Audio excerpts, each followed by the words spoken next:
Okay, welcome everyone. I'd like to go ahead and call to order the August 2025 meeting of the Mid-Atlantic Fishery Management Council. We have a few updates, not so much updates, but announcements this morning. Chris can correct me if I get any of this wrong. But the council table looks a little different right now. Wes Towson, who was our chair, his term expired yesterday. And the fact that I was his vice chair puts me in the position today to chair the council meeting for the next few days. So I will be coordinating and running the meetings till Thursday. We have new and reappointed council members who are joining us. So I just want to recognize Lisa Woolahan from the state of Delaware. Todd Janeski, I did not see Todd. Todd may not be here yet. Scott Lennox. So Scott, as you know, was a member of the council. He was reappointed to his third term. But the interesting thing with Scott for the next couple of days is that he is not a council member until Thursday, even though he was a council member, and then he's kind of not a council member now, and then he'll be a council member again on Thursday. So Scott and the fourth new council member that we have is Jake Wiscott. Jake's with us.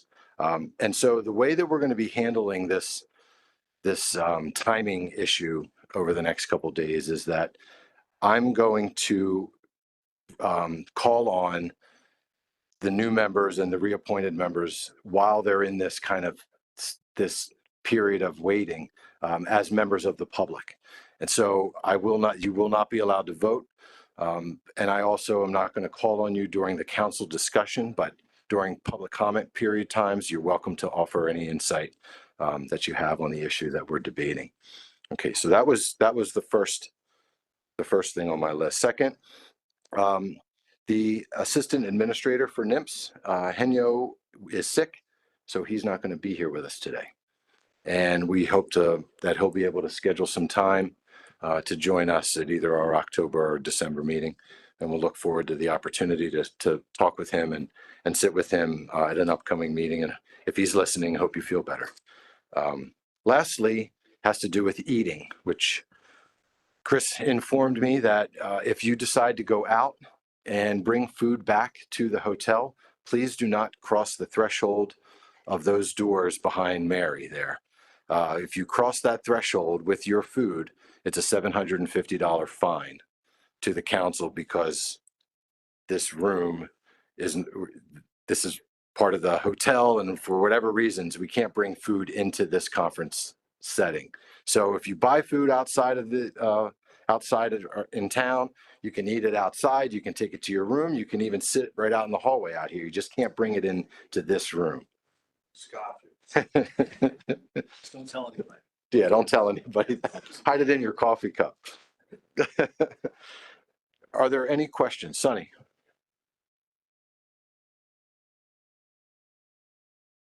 That does not include Shelley's candy. Thanks for bringing your candy too, Shelley. We all look forward to that. Any other questions on some of the admin stuff that we just went over? Okay. Seeing none. Chris, was there anything else? Okay. So that leads us to our first item on today's agenda. We are going to get a presentation from Mary with council staff on the executive order on restoring American seafood competitiveness. So whenever you're ready, Mary. All right. Thank you, Mr. Chair. Good afternoon, council members. This first agenda item today will focus on the council's response to Executive Order 14276 on restoring American seafood competitiveness. So today we'll review some background on the executive order, look at some public input, and then review the staff options paper that we put together. And then the expected outcome for today is to have a list of actions and recommendations to include in our formal response to that order. Okay, there we go. So first, a little bit of background. The executive order was signed by President Trump on April 17th. The order aims to promote the productive harvest of our seafood resources, unburden our commercial fishermen from costly and inefficient regulation, combat illegal, unreported, and unregulated fishing, and protect our seafood markets from the unfair trade practices of foreign nations. We're talking about this specifically today because Section 4 asks the regional councils to identify actions to reduce burdens on domestic fishing and to increase production. Building upon the council's previous responses to Executive Order 13921, which we responded to back in 2020, the identified actions should stabilize markets, improve access, enhance profitability, and prevent fishery closures.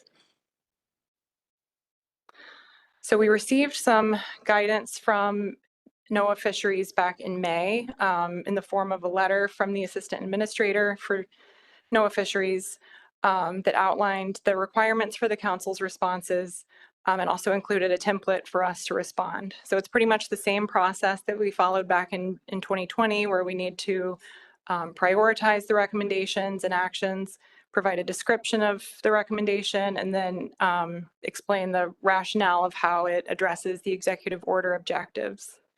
We also have to include a proposed plan and schedule for implementation, meaning that anything that we include in our response, the council needs to be prepared to actually include in its implementation plan for 2026 and beyond. The responses are due September 30th of this year.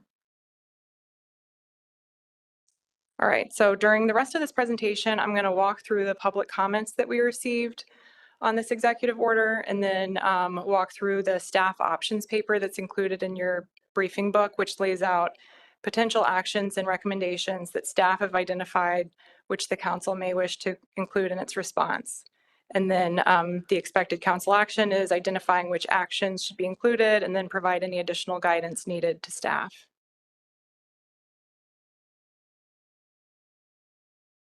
All right, so this just shows kind of a timeline of where we are in the process. I already highlighted the first two rows there. At our June council meeting, the council had an initial discussion about the executive order. You discussed some sort of broad topics that we may wish to include in the response, and then we also heard some initial public comments on it. Following that meeting, we put out a request for public comments, and that comment opportunity was open for just over a month. During that same time frame, staff began developing that options paper that I already mentioned, which was informed by the public comments as they came in. And then at this meeting, we will discuss and make a decision about what to include, and then staff will wrap up that response for final submission prior to the deadline. So in your briefing tab, you have that staff options paper and then a compilation of all the public comments that we received. On the cover page of that tab, there are links to a number of other supplemental items, including the executive order itself, the letter from the assistant administrator to the councils, and then our response to executive order 13921 back in 2020, for those who are interested in seeing how the council responded last time. All right, so first I'm going to just provide a summary of public comments. And I will say as a preface that summarizing these comments was a little more challenging than summarizing, for example, comments on a proposed amendment, because this is a very wide open opportunity for folks to comment on pretty much any issue they could think of. So it was a little hard to summarize things into themes and categories, but I'll do my best. We received during the comment period 7 organization comment letters and then 13 individual comment submissions. And then there are 2 additional late comments, which are linked from the meeting page. I'm going to give just, are we getting some feedback?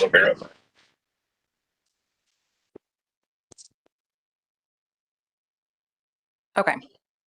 So overall, the comments, I would say generally or many expressed support for the goals and objectives of the executive order, but opinions varied widely on how to achieve those objectives and what issues should be prioritized.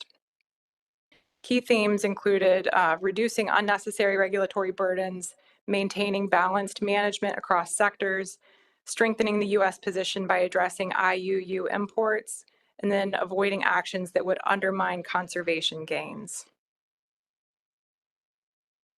All right, so to start, we received a number of comments on protected areas. First one being the Northeast Canyons and Seamount Marine National Monument. Two commenters supported reversing the monument designation as well as the current prohibition on commercial fishing in that area. One comment noted that reopening the area would pose ecological risks, particularly for vulnerable species, and they opposed any sort of changes to the current monument or commercial fishing prohibition. We also received two comments opposed to the designation of Hudson Canyon as a national marine sanctuary, and they also recommended ending the public nomination process for sanctuaries entirely. There we go. So this slide kind of groups a number of the comments that we received that I categorized as industry concerns, although I'll note that some of the comments on other slides also are concerns that were raised by industry participants. So there was a suggestion to eliminate the industry-funded monitoring requirements in the Greater Atlantic region. Those comments noted that this was not a Mid-Atlantic Council action, but it nonetheless has impacts on permit holders for council-managed species. There were comments related to the unnecessary U.S. Fish and Wildlife oversight of squid exports. And that's a topic that I'll get into a little bit more later in the presentation, but essentially relates to squid being subject to licensing and inspection requirements by Fish and Wildlife Service that almost every other fishery is exempt from. One comment suggested returning the Saltonstall-Kennedy Act funding to its original purpose, which is supporting seafood marketing and development. They noted that a portion of the SK funding in recent years has been reallocated for other purposes. One comment suggested considering total utilization of catch, meaning no discards, as a way to improve utilization of U.S. fisheries. And then finally on this slide, one commenter suggested exploring options for increasing diversification for mid-Atlantic commercial fishermen, including potential involvement in additional fisheries and offshore or inshore aquaculture. We received several comments related to illegal, unreported, and unregulated, or IUU fishing. They noted that this undermines U.S. fisheries and depresses prices, and that the council and NIMS should work together to try to address IUU fishing. One commenter suggested strengthening the seafood import monitoring program to block unsafe or unethical imports. Another comment suggested using import enforcement tools such as the Marine Mammal Protection Act and the High Seas Drift Net Fishing Moratorium Protection Act to level the playing field for U.S. fishermen. We also received a number of comments about recreational issues and the impact of potential actions taken under this executive order on the recreational sector. One or possibly several commenters noted that increased seafood competitiveness should not come at the expense of the recreational sector. FMPs must remain fair and equitable, ensuring that no sector gains an unfair share of the total allowable catch. There were also suggestions to explore options for mandatory reporting for recreational fishermen and requiring or utilizing total length retention as a management approach for rec fisheries. One commenter suggested allowing charter fishermen to sell their catches to restaurants. There were a number of comments submitted related to protected species and conservation concerns related to implementation of this executive order. One commenter suggested using hard bycatch caps and increasing observer coverage to protect vulnerable species. They noted that increasing commercial productivity and fishing effort could increase rates of entanglement and incidental catch of sea turtles and marine mammals. Another comment suggested strengthening quotas and catch limits to avoid overfishing, and they noted that this is especially important in a changing climate. They noted that accelerating harvest efforts may lead to overfishing if we do not have adequate safeguards in place. And then lastly, there was a recommendation to support continued research and monitoring, including adaptation to climate-driven stock shifts. So that includes the summary of public comments, but as I noted, there were they kind of were all over the map. So I would encourage everyone to review those comment letters and the individual comment submissions through the comment form, which are all included in the briefing book.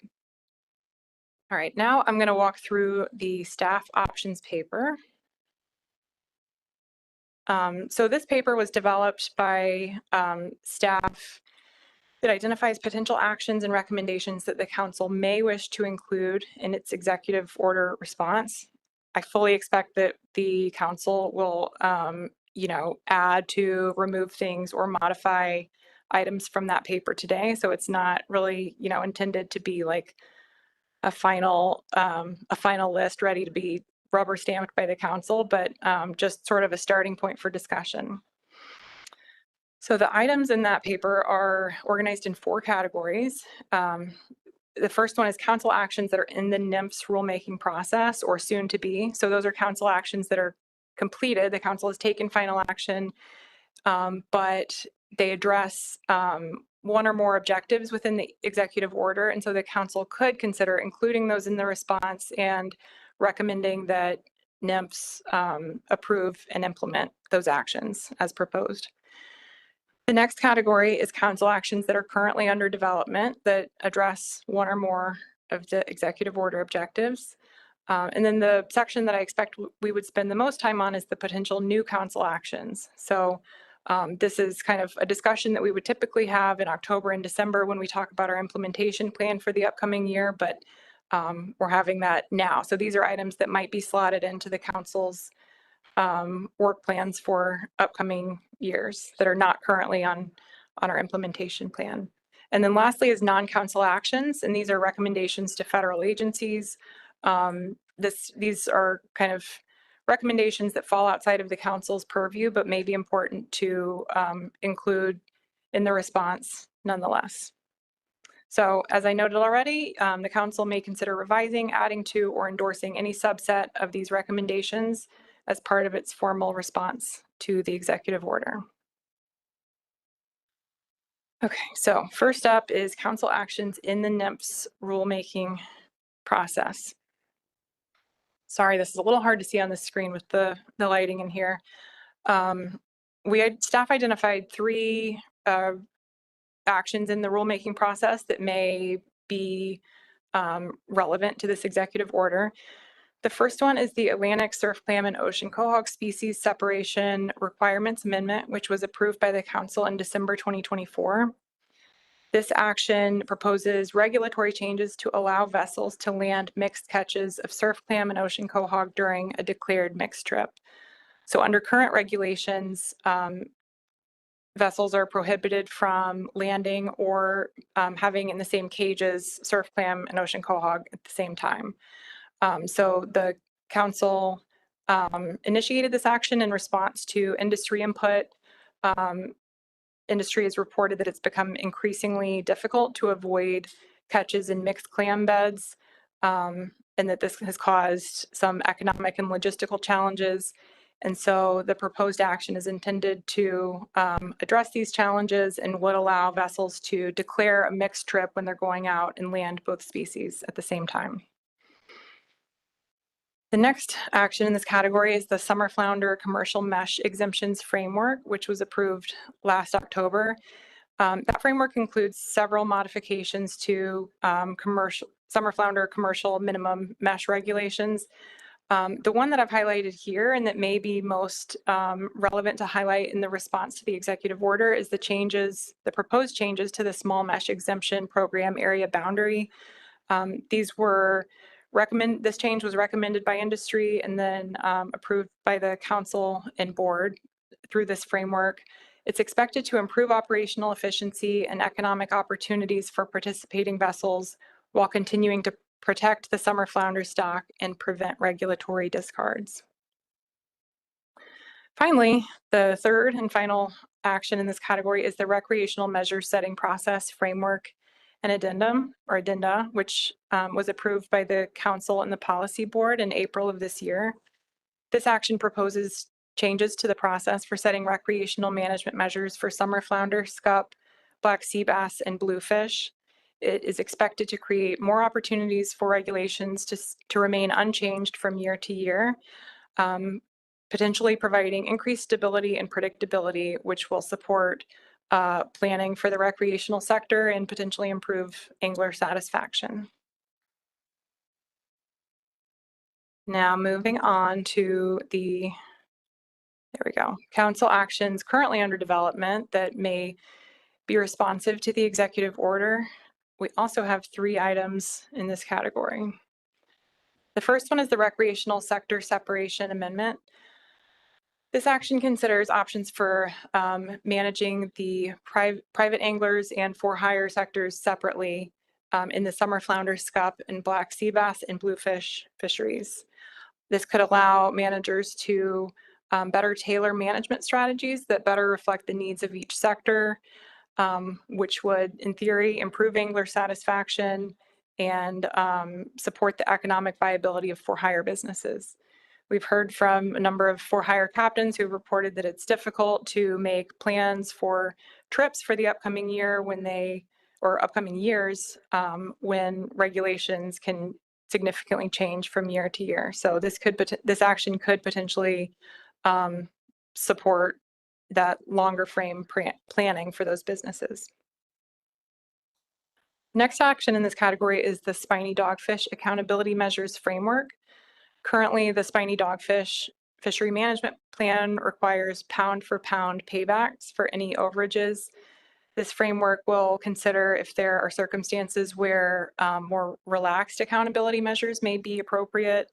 And this could avoid undue socioeconomic impacts on commercial fishing operations by avoiding ACL overages when they're not needed, or avoiding ACL overage paybacks, when they're not needed. And then finally, we have the recreational tilefish permitting and reporting framework. And I'll note that not a lot of work has been done on this action yet. It has been initiated by the council, but this framework was initiated after the council reviewed the outcomes and recommendations from the recreational tilefish permitting and reporting program review that was conducted last year. We've had fairly or suspected low compliance rates with the permitting and reporting requirements in the tilefish fisheries. One of the recommendations for improving compliance was simplifying the reporting process. And so this framework will look at potentially modifying the required reporting elements, such as the requirement to report the specific location of catch. This could reduce the reporting burden, increase compliance, and support more accurate recreational catch estimates. We've heard from participants in the commercial tilefish fishery who have expressed concern about the imprecise recreational harvest estimates. And so if this action leads to better compliance and better catch estimates, it could have positive impacts on both the commercial and recreational sectors. All right, so moving on to the potential new council actions that have been identified by staff as potentially being responsive to the EO objectives. I'm just going to note again that these actions, if included in the council's EO response, would need to be incorporated into the council's implementation plan for 2026 and potentially beyond.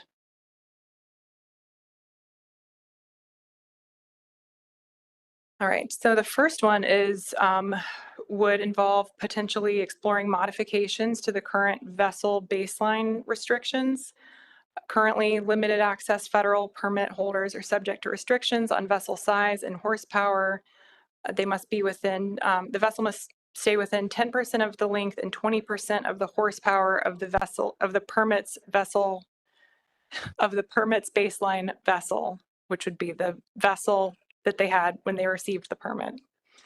Some industry participants have reported difficulty acquiring suitable replacement vessels or engines that meet these specifications. Some of you may recall that we discussed this a little bit at the April council meeting because there was a specific request related to an individual who was using hand gear. And so Hayden put together a memo that outlined some of the options for addressing that. But this would potentially be, if the council decided to include this in its response to the executive order, it would basically be an evaluation of the issue and then potentially initiating a joint action with the New England Council, if they also agreed to pursue that, to explore modifications to these requirements.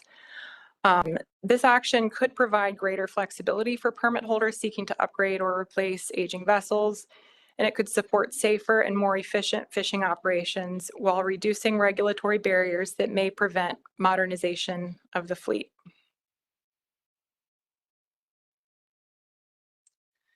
The next potential action in this category would be an action to modify the specification frequency for one or more of the council's managed species. So currently, multi-year specifications are allowed for all of the council's managed species, but the frequency varies by FMP and species. So for golden tilefish, for example, the specification frequency is aligned with the stock assessment schedule approved by the NRCC. For other species, it's set at 3 years. Spiny dogfish is at 5 years. Atlantic surf clam and ocean quahog are also aligned with the NRCC assessment schedule. So the council could consider initiating a management action to extend the specification frequency for one or more FMPs to either a specific duration, such as 5 years, or to align the specification frequency with the NRCC stock assessment schedule. And I will just note that the New England Council is currently developing a management action that looks at several issues, one of which is modifying the specification timeframe for all of their species. The rationale for this action, or including it in the EO response, is that it could reduce the frequency of regulatory changes, provide greater predictability for fishing industry participants, and improve alignment between science and management. And it could also reduce the administrative burden associated with specification setting, potentially freeing up resources to focus on other management issues. The next issue, which I think Hayden will talk about a little bit more during the SCUP's specification setting this week, relates to the Winter 1 possession limits. Currently, the Winter 1 SCUP commercial possession limit drops from 50,000 pounds to 1,000 pounds when 80% of that period's allocation is landed. GARFO has recommended that the council consider allowing this provision to be implemented when the threshold is projected to be reached, and also making this provision discretionary. So if the council decided to include this in the EO response, the council could direct staff to, during the next specs process, conduct a landings threshold analysis to examine how the proposed changes might alter landings patterns for vessels fishing in the Winter 1 period. Based on this analysis, the council may consider pursuing any necessary regulatory changes through a framework action. This action could eliminate the need to revoke fishing opportunities when meeting or exceeding the quota is unlikely, which would be helpful in situations when the threshold is reached near the end of the quota period. And while we're talking about SCUP, I will move on to the next one, which relates to our gear restricted areas for SCUP. The SCUP GRAs are intended to reduce juvenile SCUP discards in the small mesh fisheries during certain times of the year. Recent data suggests there's been a shift in where and when SCUP discards occur. The council has been working with a contractor through an IRA-funded project to evaluate the SCUP GRAs and develop recommendations for potentially modifying them. The council could include in its EO response, after reviewing the project recommendations, consider developing a framework action or other appropriate management action to modify the SCUP GRAs. In general, the GRAs can be modified through a framework, but for major changes, the council could consider pursuing that through an amendment. Modifying the GRAs based on current data could reduce unnecessary restrictions, improve access to the fishery, and support more effective bycatch mitigation. These changes would promote efficient resource use while maintaining conservation goals. All right. Next is the council could consider looking at the Surf Clam and Ocean Quahog ITQ program and considering modifications to it. Surf Clam and Ocean Quahog ITQ quotas have been underutilized in recent years. Last year, only 30% of the Surf Clam ITQ quota and 32% of the Ocean Quahog ITQ quota were utilized. High levels of fishery consolidation have occurred over time, and there have been virtually no new entrants in the last few decades. The council could direct staff to develop a white paper that considers potential ITQ program modifications to address graying of the fleet and removing barriers to entry, such as a use or lose approach to ITQ allocation. If included in the council's EO response, this would be a white paper, not a proposed management action. Modifications to the ITQ program could remove barriers to entry and increase utilization of the quota, both of which are objectives highlighted in the executive order. The last item in this category is actions to increase utilization of the butterfish quota. Landings of butterfish have been well below the quota in recent years. 2024 landings and revenues were down slightly compared to 2023, and the average ex-vessel price for butterfish in 23 and 24 were about 20% lower than the 2018 to 2022 average prices. The council could direct staff to, during the next specifications process, evaluate alternative trip limits and solicit advisory panel input on other measures that could improve quota utilization. So that's the last item in this category, and I suspect there will be questions on some of them, and I will probably phone a friend for specifics on some of these. So we should have most of the rest of staff online for detailed questions on these items. But moving on to the last section from the staff options paper, which includes the non-council actions. So things outside of the council's purview that you would like to highlight in your response. The first one is the U.S. Fish and Wildlife squid oversight issue that I touched on earlier.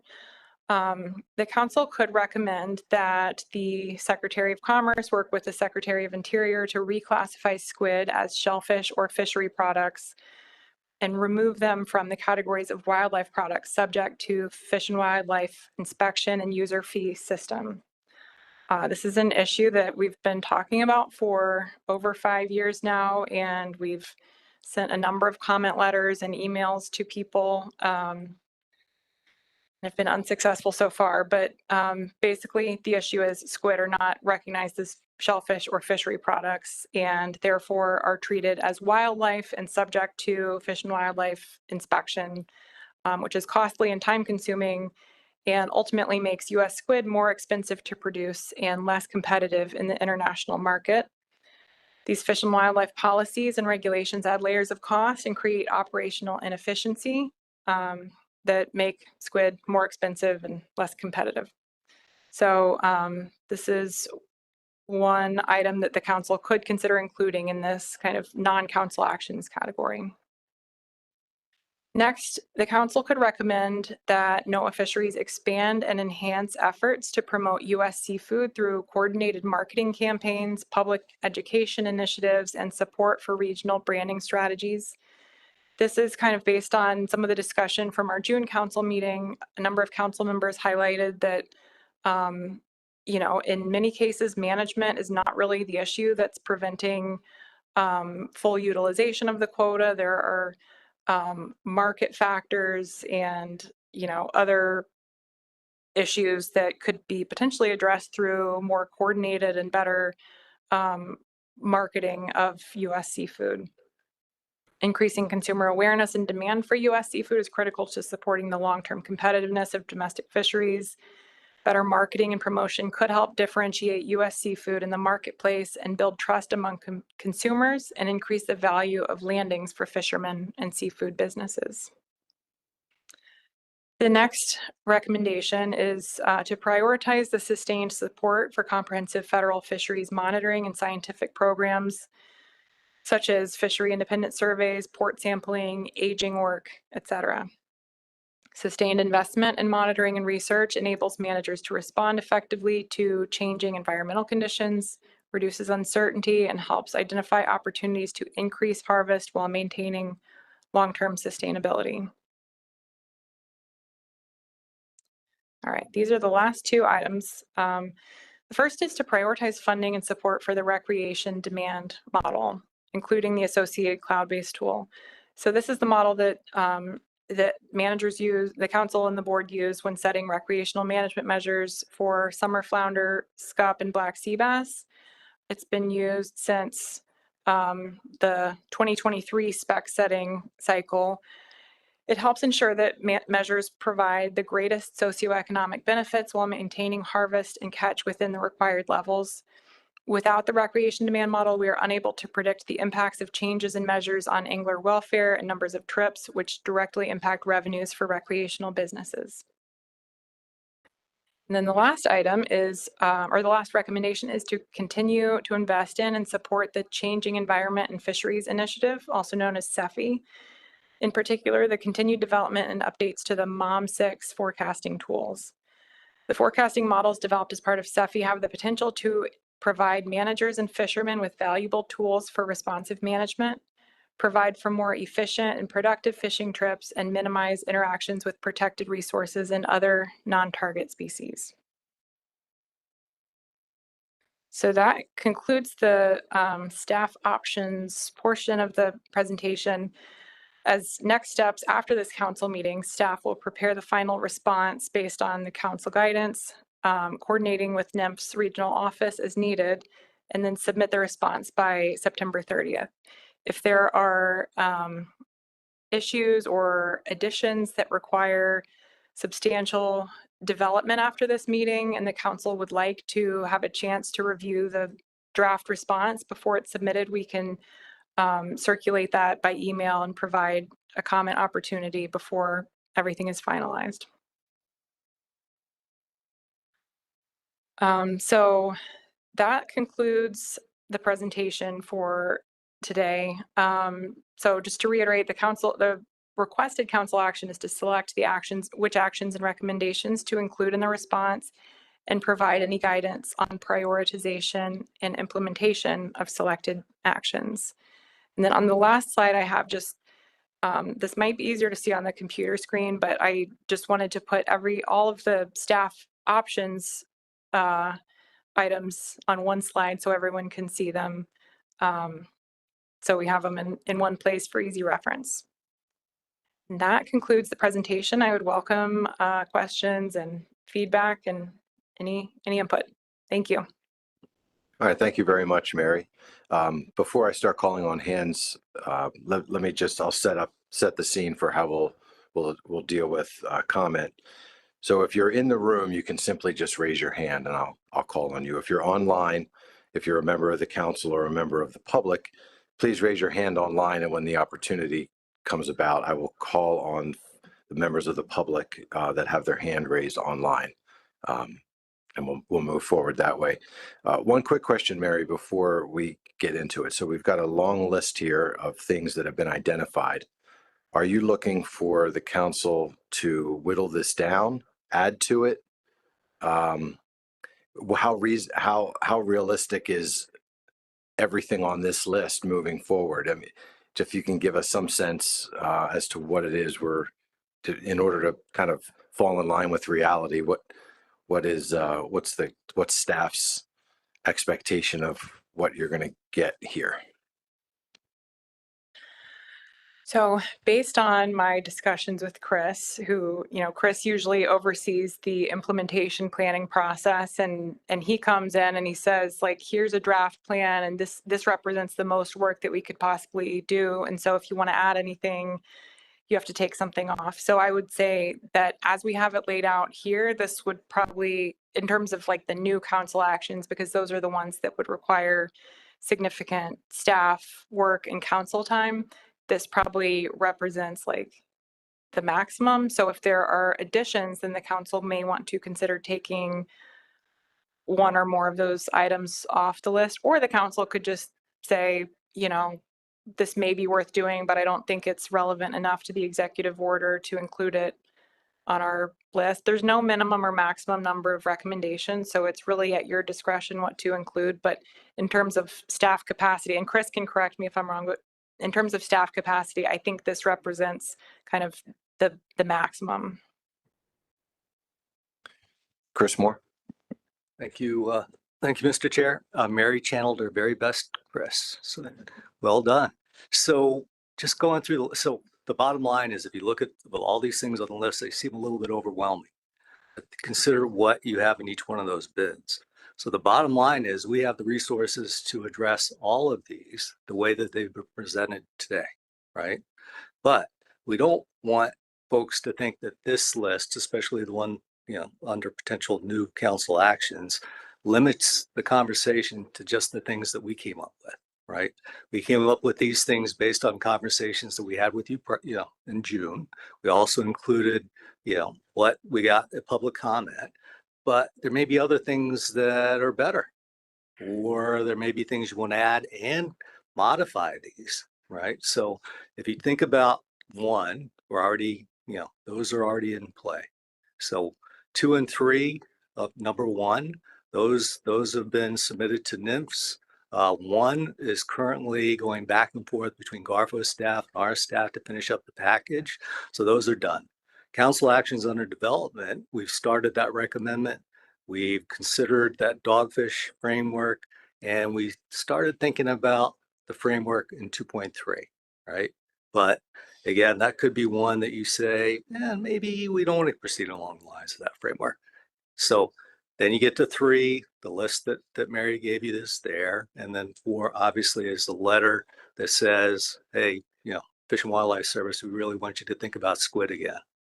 So anyway, hopefully that helps. But certainly in terms of the discussion that we're going to have soon, don't limit yourself. Don't limit yourself. Okay, thanks. All right, thank you, Chris.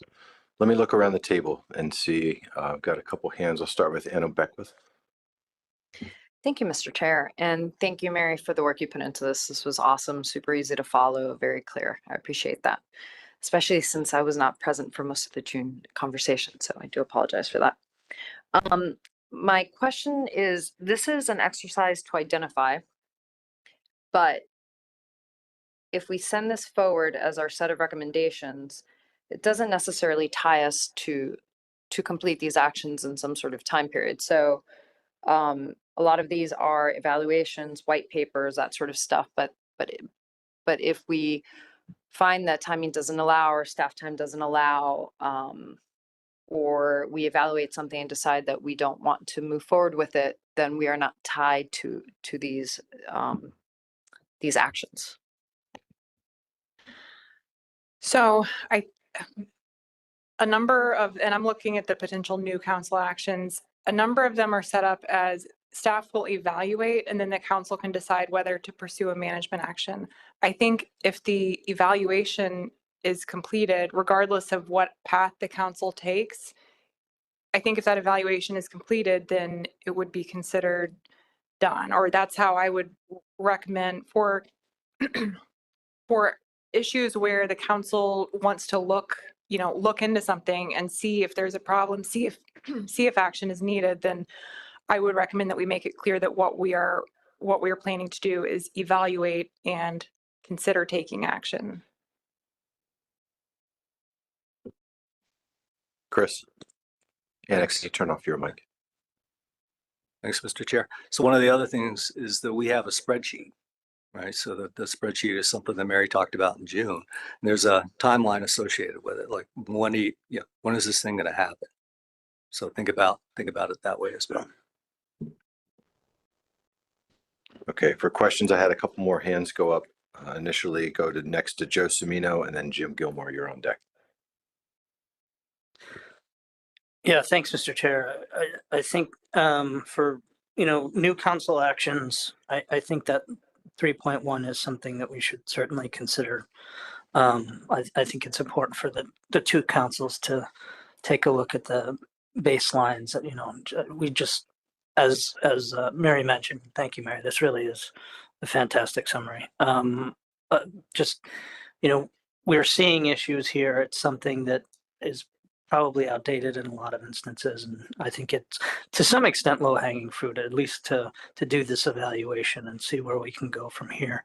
Some of the non-council actions are a little bit frustrating. I don't know how we move the U.S. Fish and Wildlife squid export stuff forward. I appreciate all the work that's gone into it so far, but I certainly hope that we can make some movement there. And, I feel for the Science Center for the loss of staff and potential capacity there, but certainly want to put my, my support towards prioritization of the RDM. I think the recreation demand model is something that is absolutely more or less going to hold some of our most important species hostage from the way we've decided to move forward if that model isn't available to us. So. Okay, so that's another thing to be thinking about. So I'll take that, Joe, as you're recommending elevating that RDM model as a higher priority than some of the other pieces under Section 4. And I think at some point before we close out on this item on the agenda, I want to step back through each of these bins. But for now, just if you can ask general broad questions that'll help you whittle things down or direct comment into the 4 different bins, that's what we're looking for right now. Jim Gilmore, I had you, and then Bobby will come over to you. Jim. Thank you, Chair. And Mary, again, I'll add my voice. Great job on this. I mean, I think it really summarizes what we've been doing and how good the council actually works. When I looked at this, I first read through it and I said, yeah, it captured a lot of great stuff and everything. But the thing that struck me was, and that slide up there is great, because looking at that slide from the 30,000 foot view, 4.2 should be flashing red, because we could fix all that stuff up there. And unless we change a lot of marketing and what's going on, I'm in that camp of, we need to fix that as much as we need to fix the management. And again, that's not extra work for us. That's somebody else's job right now. But unless we get that fixed, so you start looking at some of the stats of the U.S. consumer, seafood consumer, we don't eat a lot of different things. We eat very limited things. And 90% of what we catch, we export. 90% of what we eat, we import. And, that's an educational thing. I mean, we rename things so that it'll be more palatable. And there's old programs around up and down the coast. We had one in New York called Dr. Dish, where they were taking things like, oh my God, dogfish. You actually have dogfish on the menu, and marketing that to try to get the consumers to really start recognizing what we catch in the U.S. is extremely valuable. But we don't do that, and that's not our jobs. We don't market stuff, but essentially there's other marketing that goes on. In New York, we have ag and markets. So essentially, if we had a successful program there, they'd be doing a better marketing job. A couple of weeks ago, I was at Costco. I went down to 17 things they were selling. Now, one thing was from the U.S. Everything was from a different country. The closest was Canada. So now you've got these big national companies that are not even buying our stuff. They're buying all your imports. So again, I think it's really important that 4.2 got lost to me in there. It was so far down in the weeds, whatever. That should be like maybe a suggestion of a preamble of, look, we need to do our jobs with the other things on this list. But that marketing, we're not going to succeed in bringing the product to market in a more efficient and beneficial way for industry or whatever, if it's not going to be sold. We need a salesman to actually do that hand in hand to what we're doing. And from the federal side, I don't know where that goes. It's not National Marine Fisheries Service, but right now, I think on that list, Mike, that was your job, that NMFS is going to market this stuff better. And I don't think that's your job either. I think that's something much higher than any of us. And I think we're only going to succeed in continuing our good management and the things we're doing, but we've got to market it better. And that's outside of a lot of our purviews. Thank you. All right, thanks for that comment, Jim. Bobby Rule. Thank you, Mr. Chairman. A couple of questions and then a comment. I guess the first question would be is if we present a list of 18 items, 20 out, actionable items to reduce regulations or deburden fisheries, who has the final say on which one? Do we do all 18? I mean, is the entire list expected to be done, or who picks and chooses what gets actually used out of that list? I mean, in the list in front of us now, I mean, basically sections 1 and 2 are already happening anyway. They're going to progress regardless of the executive order, but the potential new actions and the non-council recommendation actions. Who says what we do and don't do? That would be question 1. And the other thing I was thinking about is, in section 3.1, you've got modification for baseline restrictions. That's, to me, it's a good example of a dinosaur regulation. The 10-10-20, when it was initially put in, was a way to kind of restrict harvest a little bit. Now we have multiple different measures in place. We have, with groundfish, you have IFQs or ITQs and sectors, and then you have trip limits and everything else. So regardless if you have a 100-foot boat with 10,000 horsepower or a 40-foot boat with 40 horsepower, if you have a trip limit, you have a trip limit. That's, that truncates everything else. And that kind of, it's a good example of a regulation that was put in to try to do something. And then we've come up with a better mousetrap over time, but yet these are still on the books. We now in certain fisheries, we have fish hold measurements. So we have, that may be more of a deciding factor in actual capacity, because really all you're trying to do through that is maximize capacity. Max utilization. So if, instead of going to, horsepower and tonnage and I'm in the exact same position as a lot of people, as having an older vessel with unique tonnage and unique horsepower, trying to find a replacement vessel is going to be almost impossible, or well beyond, what I can afford. But in reality, it's how much I can carry. That's, the carrying capacity of a vessel is really what determines the value in it. And I'm probably straying from where I originally started, but the other thing I would like to see added to the list, I unfortunately was a little late getting the emails out. I think I sent to the wrong person initially, but something else we could do is like with the coral zone amendment. Initially we had 3 zones that we looked at. We had the discrete zone, the broad zone, or the moderate zone, and the broad zone. Perhaps rolling back from the moderate or from the broad zone as we are now to a discrete zone, which was industry agreed upon. It gives the historical footprint back to the fishery, but doesn't allow for expansion, but it does give us back the ground that we typically used to fish. And it's a way to kind of remove some undue burden on one aspect of the industry when it really doesn't have any impact to the coral, because it was all based off of a habitat suitability model anyway. So that's something that may be considered, and it would be, as was mentioned earlier, it could be a little hanging fruit because the bulk of that work has already been done. We're just kind of rolling back from one of the 3 options that was presented. But yeah, circling back to the original question is if we put together a list of 20, 30 items, how many do we have to do? And who has the final say on which ones we do and don't do? I'm going to phone a friend and call Mary to maybe help answer that. Mary? So my understanding is that ultimately the council has the authority to decide what you will do or not do, but anything that you include in the response to the executive order, you have to be planning to do it. So it can't just be like a wish list of things that the council could someday do to address the EO objectives.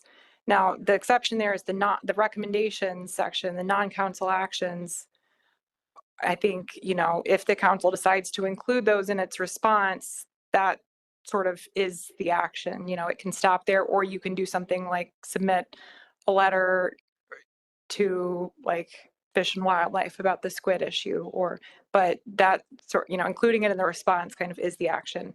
New council actions, I don't think there's going to be like an iterative feedback process where we send in our response and then NIMP says that's not good enough, go back to the drawing board and try again. So yeah, the council decides what it will do. All right, thank you for helping answer that question, Mary. I've got a few more folks on the list. Next, we'll go to Michelle Duval, and then I have Joe Grist. I'm going to come back to Sunny. So Michelle? Thank you, Mr. Chair. And this was also just quickly about the vessel baseline issue. So I know New England also had a conversation in June initially, and it sounds like they're going to go out to their advisory panels and committees and stuff to get to solicit feedback. But I was curious to know if this vessel baseline issue was discussed at New England in June. Is there anyone who can provide any feedback on that? So it just might help inform path forward. That's all. Thank you. I don't know if there's anyone around the table that can address that. Mike? Yeah, I mean, given that the New England Council is, they're slightly behind in terms of their process, they will have this discussion at their September meeting. But there seems to be pretty good interest among the New England Council to address the baseline issue as well. Thank you, Mike. So Michelle, the other thing to think about is if you read, 3.1 is directly linked to New England action. So we drop it if New England drops it, basically, because there's no reason for us to proceed without them. Next on the list is Joe Grist. Joe. Hey, Chris and Mary, good job. I know it's a lot of work you went through. A lot of what I wanted to say has already been iterated either through Joe Semina or through Jim or Bobby, and appreciate that.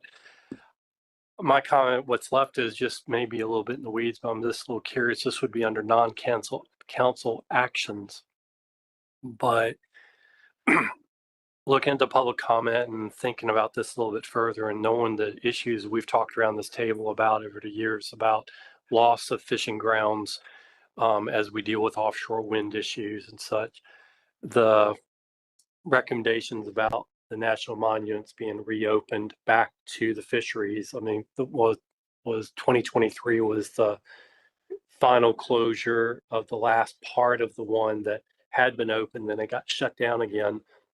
I think whether or not this council comments on it or not, it's probably going to reopen again, but it's seeming to me low-hanging fruit. But was there any internal discussion just about that issue? Because it is pretty prevalent that we're losing grounds for the industry, and that's an option to maybe reopen some of that to gain some space. Mary? I will say there really wasn't a lot of discussion about that.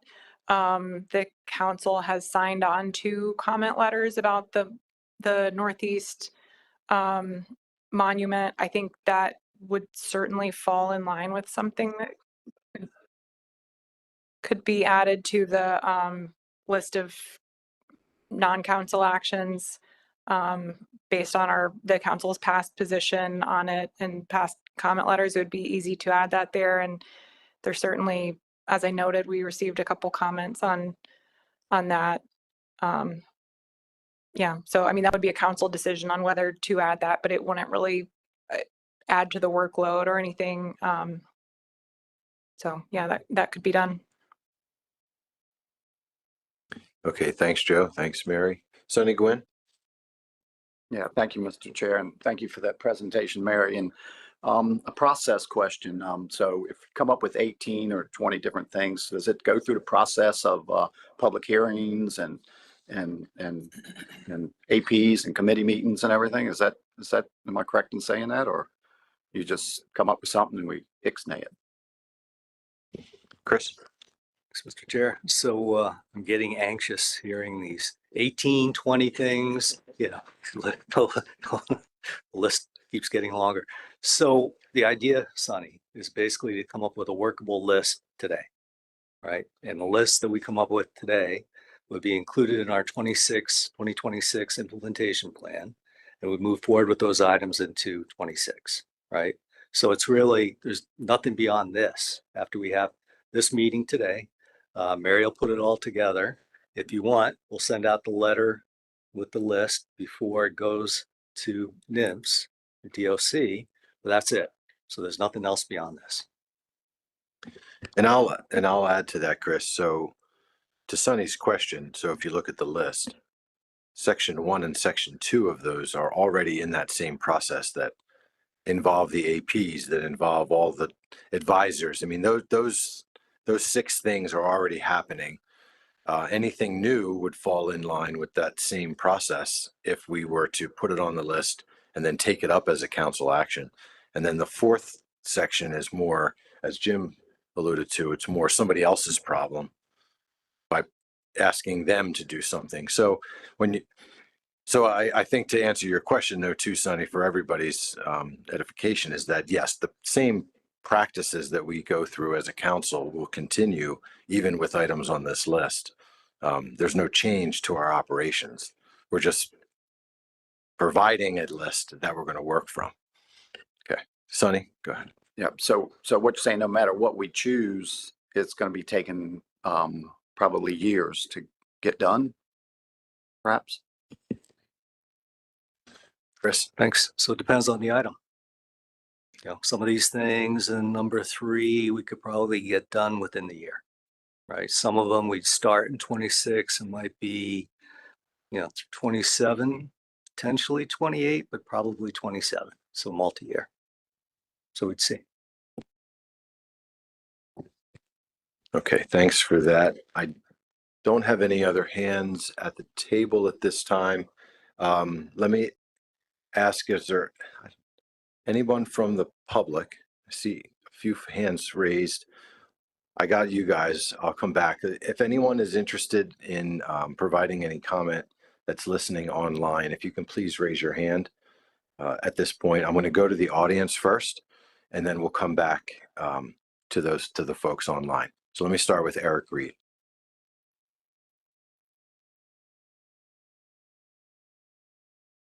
Thank you. I'm sorry I'm late, but you can thank 50 West, which is a parking lot from here to, I think, New York City at this point. So, and thank you, Ms. Sabo, for your presentation. Very quickly, there's a couple of items that I would like to support. One is 3.1, but it would also be good to have a non-council action associated with that, which is to, when you do the evaluation, evaluate exempting uninspected vessels under 200 gross tons. Those are fishing vessels in almost all the cases on the East Coast. It's pretty hard to meet the requirements that are in place by the Coast Guard right now.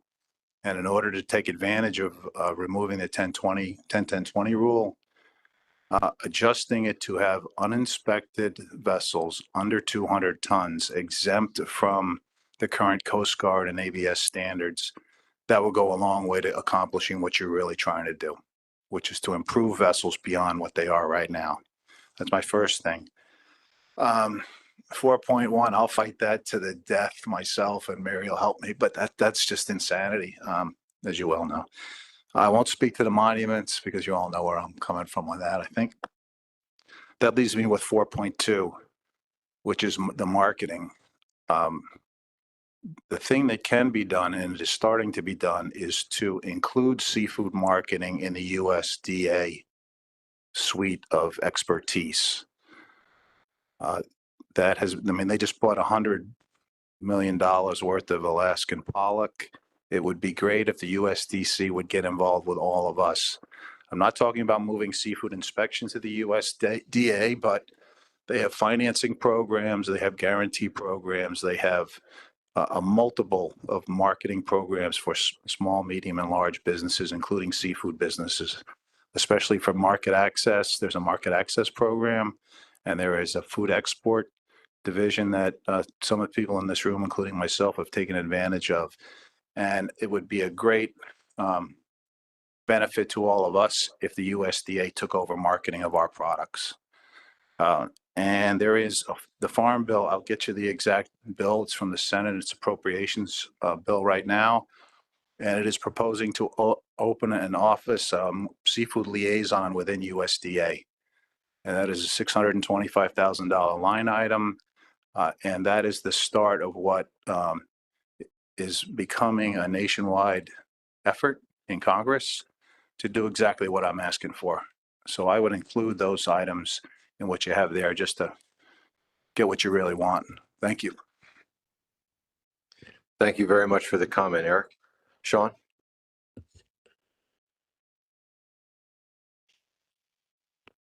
Thank you very much, Chairman, members of the council. My name is Sean Guillen.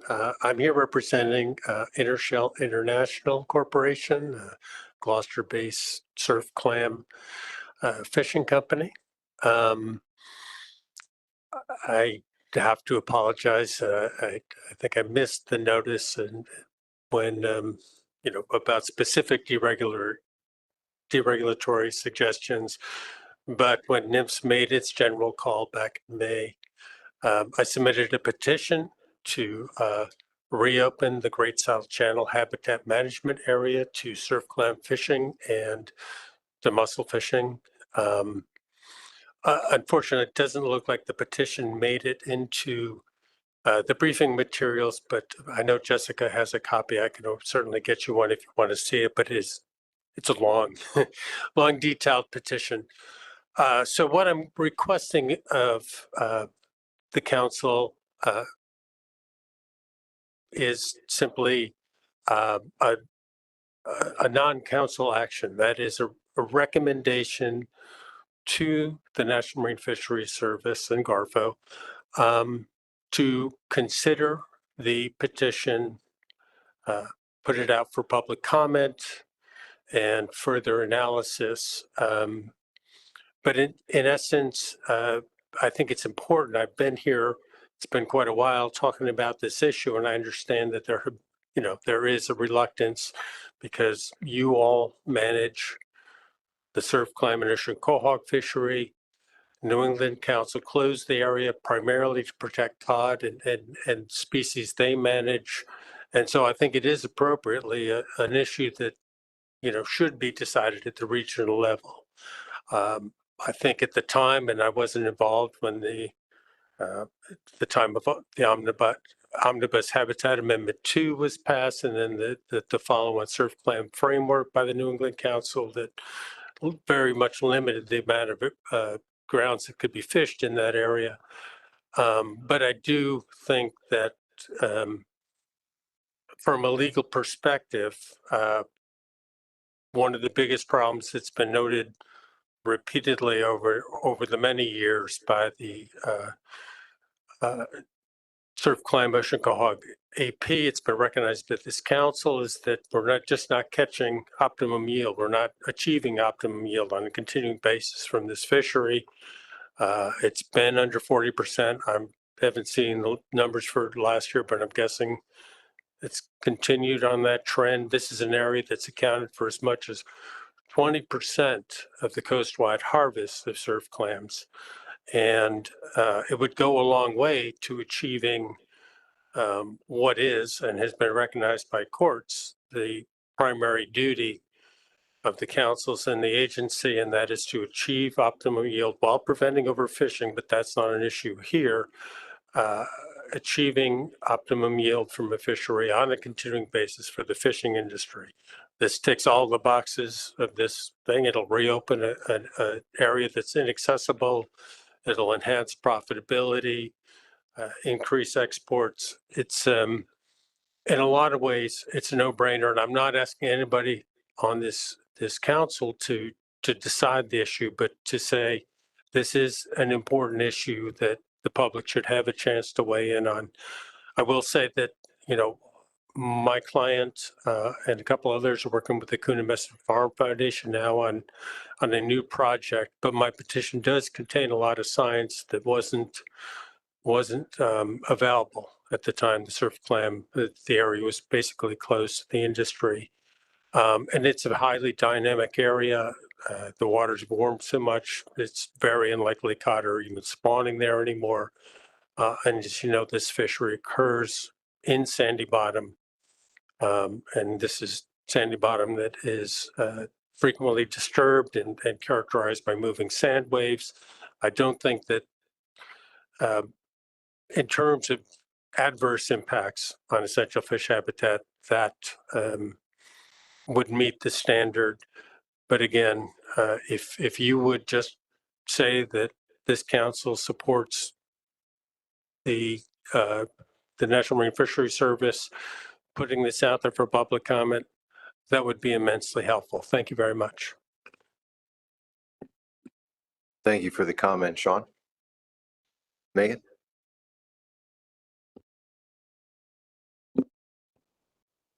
Thank you, Mr. Chairman. Megan Lapp, Seafreeze.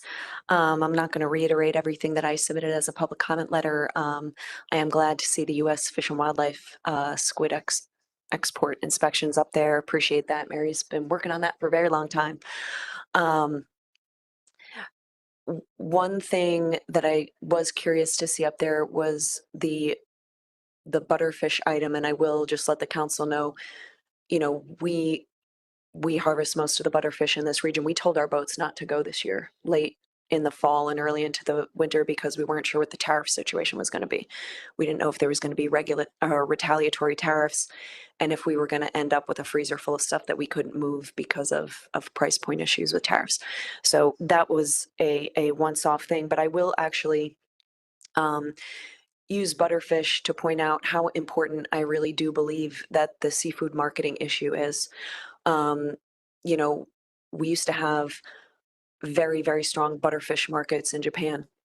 We directly lost them because of action by NIMS. There was a stock assessment that said that there were none, except that there were.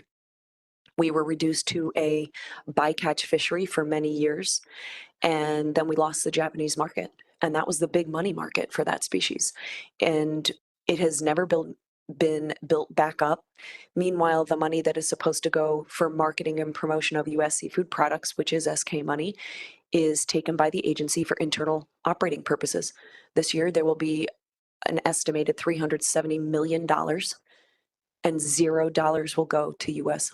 seafood marketing. It will all go for NIMS's internal operations. And so you have situations here in the Mid-Atlantic where we have lost markets directly because of the agency, and then the agency takes the money that is supposed to be used to build those markets back up, and that is a huge problem. And I will echo Mr. Reed's comments. USDA has the muscle to move this forward. The U.S. Department of Agriculture, which is included on this executive order, I think it's important to note that this executive order is directed at the Department of Commerce, but also the Department of Agriculture and Health and Human Services. We have fish, which is a healthy protein that feeds right into HHS. And then USDA has also been tasked with jointly developing with the Department of Commerce a seafood marketing program for this country. The Department of Agriculture actually has an agriculture marketing services division, an AMS division. They have an entire undersecretary for it. And those guys could take SK money and work with the Department of Commerce to actually come up with stuff that I think would be extremely beneficial. Like, folks, we need the kale people. We need the people that took kale from being a garnish at a Pizza Hut buffet into like everything other than ice cream. Okay. That's the situation that seafood is in this country. And I really think that it is important to recognize not just the narrow scope of maybe what we normally think of as just fisheries stuff, but actually there are other agencies tasked here. And I think actually recommending jointly working with those other agencies to accomplish some of these objectives is going to be important and very beneficial. Thank you. Thank you for those comments, Megan. Jeff?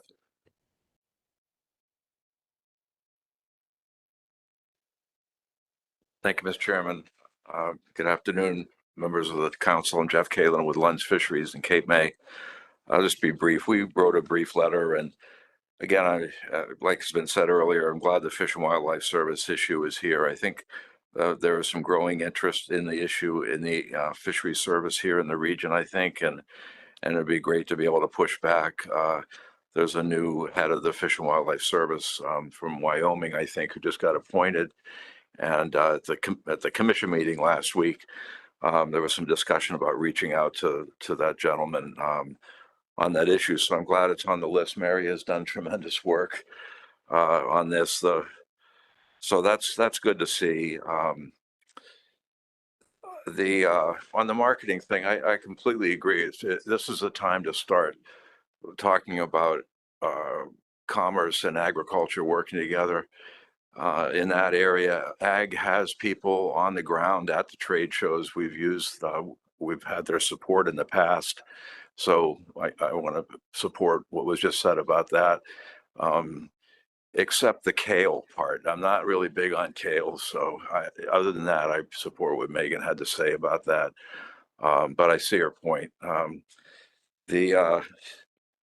I'm glad that Mr. Grist mentioned the Marine Monument, bringing that issue back and having the council support trying to go fishing back in there again.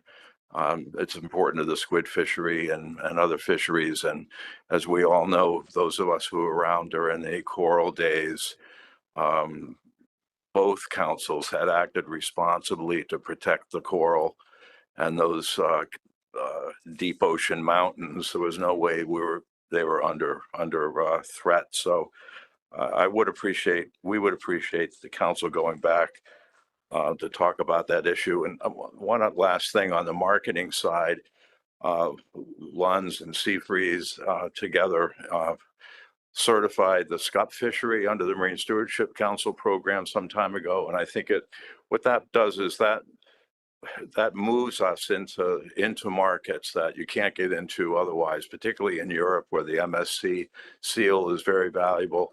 Also here domestically, all of the big distributors want to see that now. So I'm glad to see the scup GRA issue on there.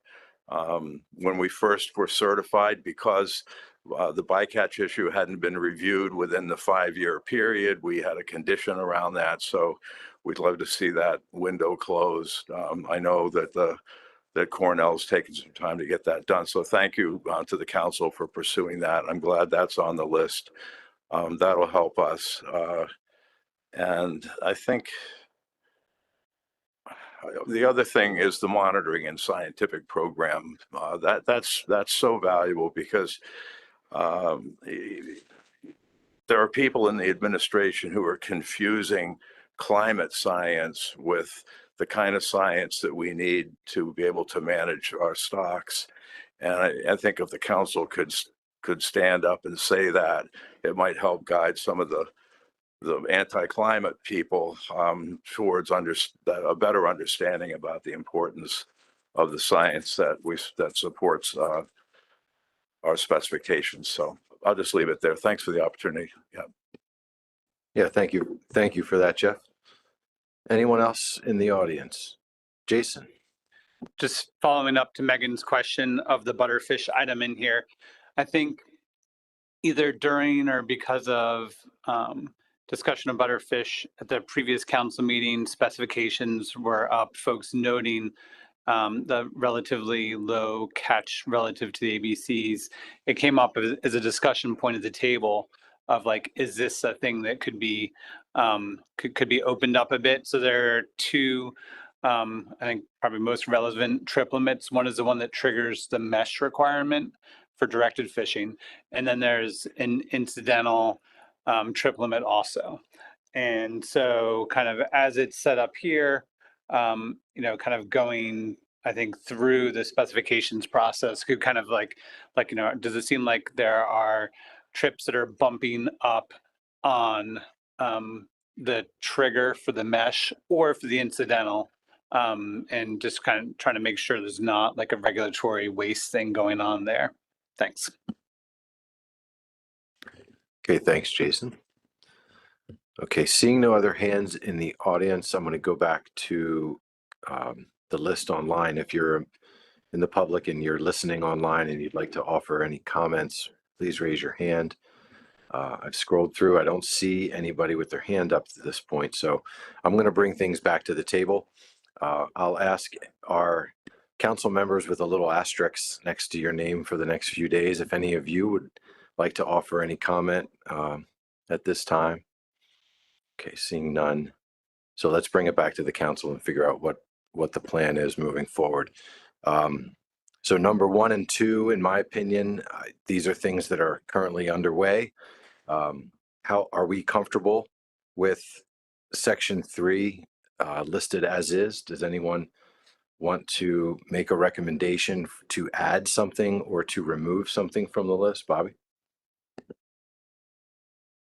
Thank you, Mr. Chairman. Yeah, I mean, considering how we started out with the homemade number of 18 to 20, and now we're down to 6, let's see if we can boost them numbers up. I'm perfectly fine with the inclusion of everything that Mr. Reed presented, Mr. Gann presented, and Megan presented for sections 3. You know, in the parts that are applicable to sections 3, as well as section 4, which is basically just a letter, so that's fairly straightforward.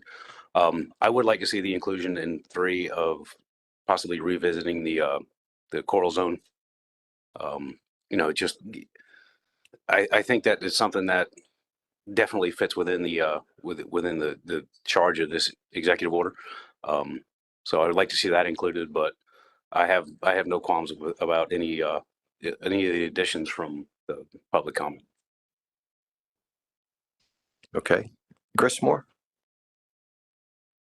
Thank you, Mr. Chair. So to the deep sea coral amendment, Bobby, just so we're all on the same page, and I manage expectations, including yours. So you're thinking about an evaluation of the current regulations, not actually starting any action in 26. So more along the lines of, you know, an evaluation, a white paper, that kind of thing. Well, I guess that gets into the procedural aspect of it, which I'm a little hazy on, but it's basically just, you know, during the implementation or during the creation of that action, we looked at multiple different zones and the impacts to existing fisheries in that area. And ultimately, what we ended up putting forth, or the council put forth at the time, was the broad zones. This would be kind of like not necessarily a full repeal, but it would roll back to one of the other 2 predetermined zones in that area, which would give industry access back to its historical ground but still keeping it, you know, prohibiting the expansion of the fishery. So it's not, I'm not looking to, you know, to reinvent the wheel or anything, but, you know, initially, and if you remember back when we did this, there was a tremendous amount of industry and council back and forth. We did a lot of workshops. There was a lot of information that was, you know, presented on both sides. And going back to what was either initially agreed upon by, you know, the both industry and the council as a whole, or, you know, even the moderate the moderate zone, because if memory serves, there was 3, and we ended up going with the most restrictive, which encroached into the existing footprint of a fishery. This is a way just to kind of give back to the, you know, give back the historical grounds to the fishery that was always there, without opening the door to, you know, any issues with the coral zone itself. It's just kind of giving back what we already had. Chris, follow. Thank you, Mr. Chair, and thanks, Bobby, for that. So you made the point that it took a lot of resources, a lot of time to put that deep sea coral amendment together. So it was about, I think it was about a decade ago that we actually did that. And there was a lot of angst, a lot of cooperation, just a lot of stuff, right? So we got that deep sea coral amendment done, got that buttoned up. But in that action, we did talk about future action on the amendment, which is an evaluation of where we're at with its impact to fisheries. I can't remember the exact language. And that may include, you know, reexamination of the discrete and broad zones and how they work. So the one thing that we could do, you know, given our limited resources in terms of time, money, people, we could add something to this list that basically said, begin the evaluation of those broad and discrete zones, right, in 2026, probably later 2026, completing that action potentially, or that white paper in 27 to indicate to the council what sort of action they may want to take. That we could do. That's your understanding, then I think that's fine. Something we could add to the list. Does that work? Yeah, I could be supportive of that. Okay. Jim Gilmore. Yeah, like it's just a question, just in the beginning introductory statement, would it be helpful to add something about the marketing and promotion, whatever that, as a highlight? Because again, when I read it, it was so buried down in there, I didn't get to it. But if we could just make a couple of lines in there saying this is equally important in our efforts, but not really jobs. So, Chris? Yeah, Mary's an excellent letter writer, and certainly, including that in the preamble or, as part of the, introduction or whatever you want to call it, I think would be very appropriate. And I think it'd be a great way to tee off the other stuff. Yeah, so there have been a lot of good comments. I think what we typically will try to incorporate those comments into that letter.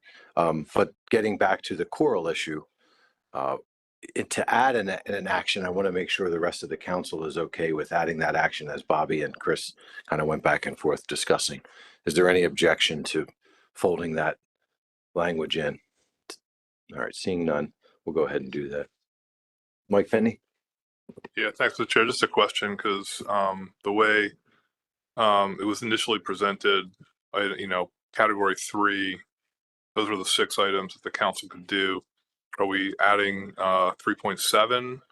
And then I think one of the things that I think I heard Mary say was that the list should be prioritized.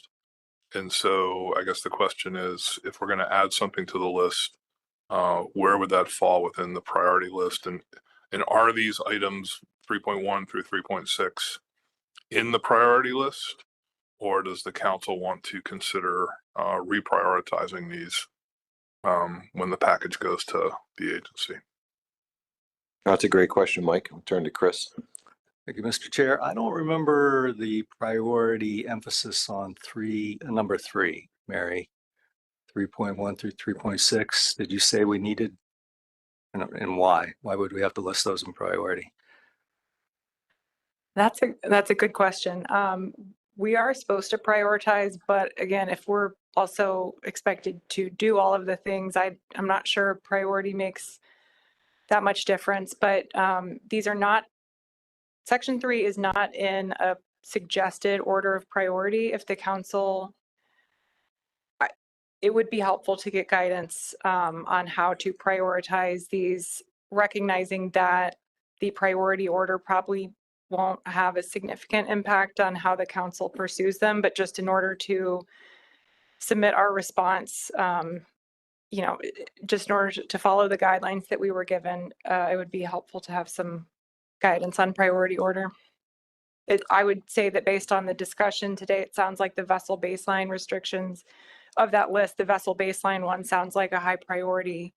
So that might be a good fit to go kind of to stay at the top. But beyond that, it's up to the council. Chris Moore. Thank you, Mr. Chair. So, appreciate that, Mary.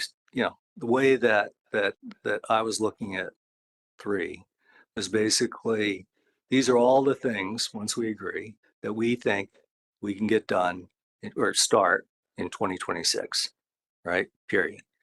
I wasn't ready to go through the list and pick, which one would be the best one or which one would be the first one. They're all priority, right?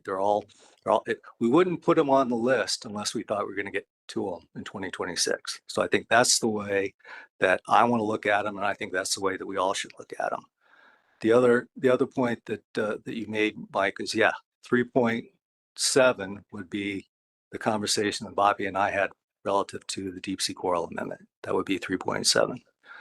The problem that we have today is we're preempting the conversation that we're going to start in October on the 2026 implementation plan. So the folks that haven't been involved before, we have an executive committee meeting in October to start the 2026 implementation plan conversations, and then the council approves that in December.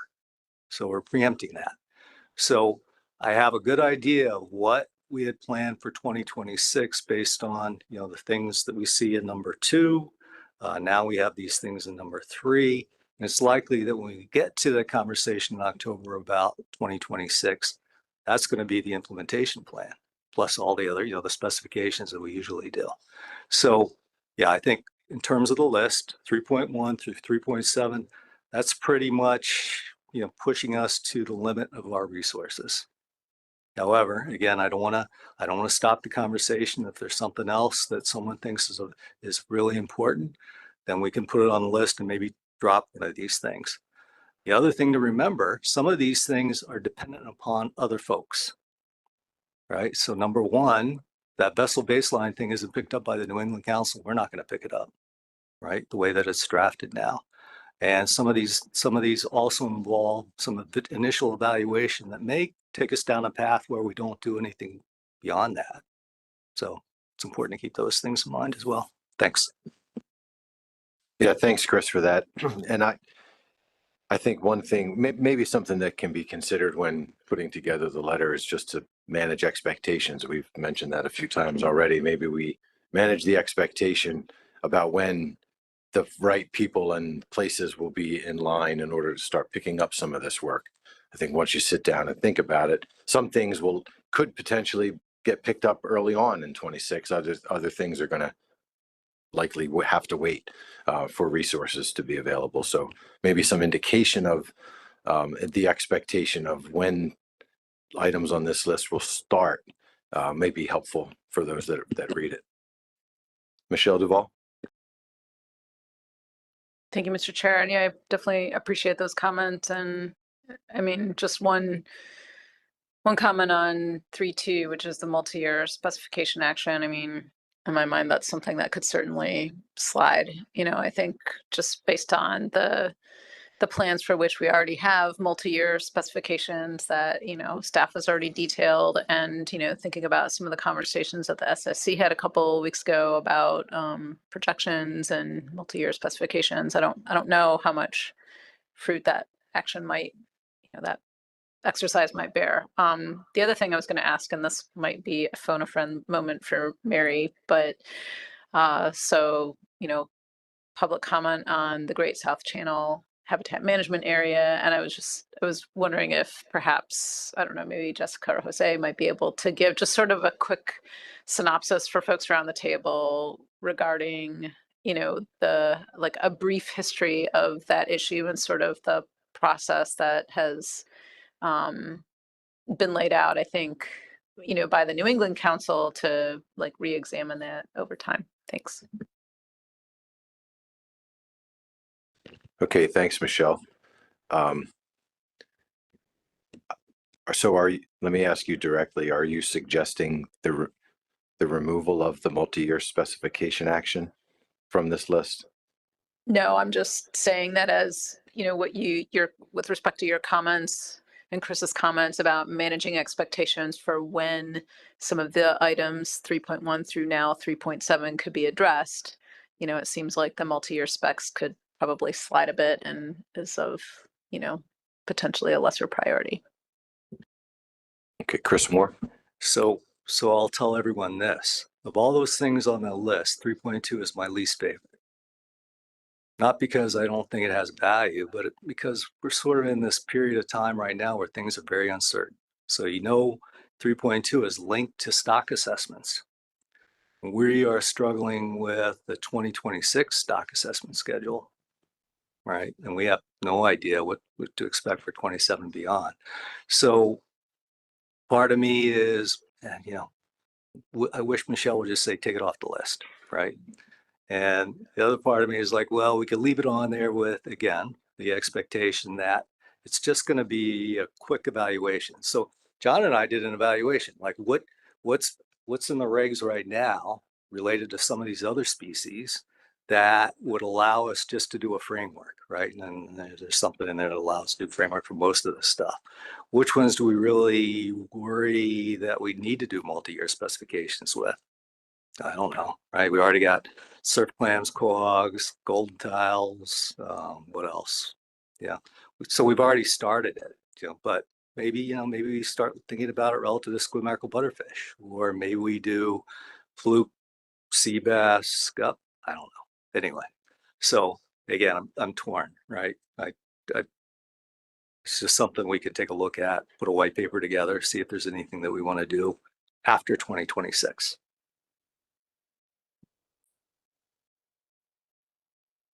I had Mike Pendy, and then I'll come back to you, Joe. Mike. Yeah, I mean, just, in reaction to Chris's saying this is his least favorite, this is one of my more favored actions. And, it's because the administrative burden on the council staff, and the agency to get specs in place varies year to year. But there's also a lot of inconsistencies across our FMPs. New England Council, as was mentioned, is working on something similar. When we talk about multi-year specs, I think there's different aspects of that. It's, how long can the council set specs? 2 years, 3 years, 5 years? And setting sort of an up to and a consistent number provides more flexibility to the council to react to stock assessments not coming when we are expected, or getting them at a different time.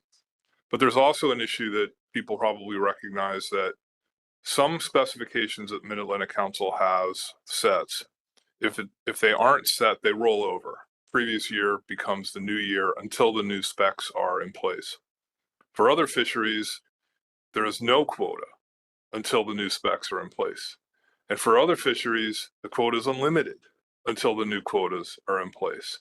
And I think one of the issues that the council could take a look at is trying to make those consistent, so that if a specifications package is late, for whatever reason, stock assessment, agency, workload issues, we know what the outcome would be.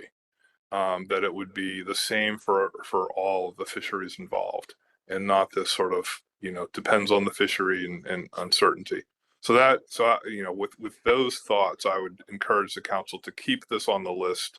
It doesn't have to be the highest priority, but to keep it on the list for something that the council will look at in the next year or so. Okay, thank you, Mike. Joe Grist. Thank you, Mr. Chair. For council's consideration under 4, I would like to add in the supporting letter for reopening up the monuments as from history. The other thing is on 3.6, actions to increase utilization of butterfish quota. I'm a little curious now, because after listening to Ms. Lapp's comments, I'm wondering, shouldn't some aspect of that just be wrapped up into 4.2 seafood marketing and promotion, and we could drop that one off the list? Didn't seem, based on public comment, it seems like that may not be something that really needs to be on the list right now.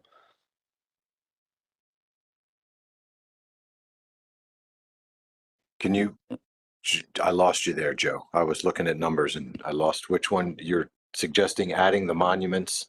Adding the monuments in section 4, and based on public comment, a consideration of dropping 3.6 actions to increase utilization of butterfish quota. Just whatever that's, maybe tie the concept of that into the seafood marketing promotion letter. As for utilization, that's marketing and promotion. We need a full evaluation to do that. I'm not sure we do. Okay, let me see if I can get somebody that knows a little bit more about why that's on the list, and whether or not your suggestion can maybe combine the two. I'm going to look around the table for anybody that has any thoughts on that. I see Jason getting up. When you're ready, Jason, take your time. Again, I think it came up at the council table last meeting as something the council was maybe, at least someone was interested in. The idea would just be to look at, are there a finer detailed look than normal of, are we causing some regulatory discards either because of that butterfish trigger to the mesh size or on the incidental trip limit? Again, this was staff's reaction to discussion at the last council meeting. I don't know the level of interest that may be out there more broadly in industry for this topic.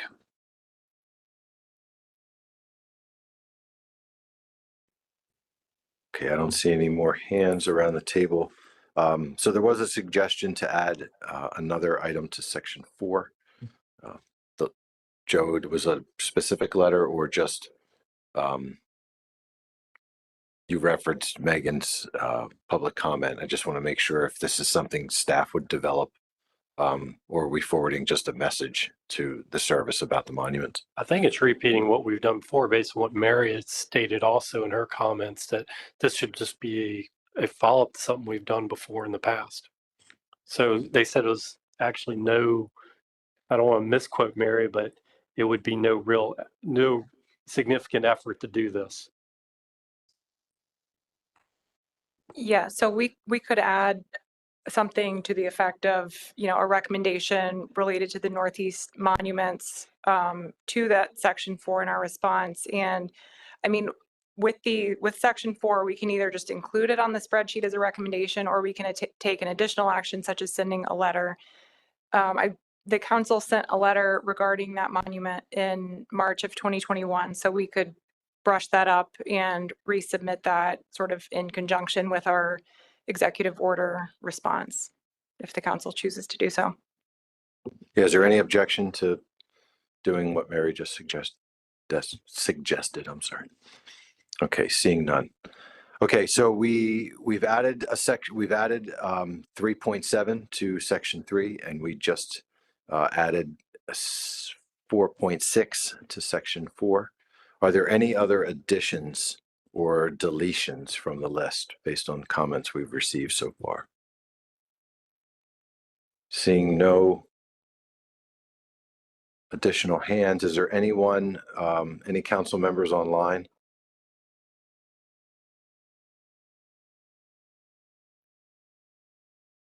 Okay, seeing none.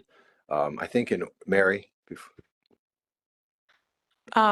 With section 4, which is recommendations, that is one area where it might help to, if the council would like to, put things in order. I know there was a suggestion to move the recreation demand model up in the list, and then with the addition of the Northeast Monument, I would just ask if you want that to be at the bottom of the list or move it higher, and if there's any other shuffling that needs to happen, it would be helpful to hear that now.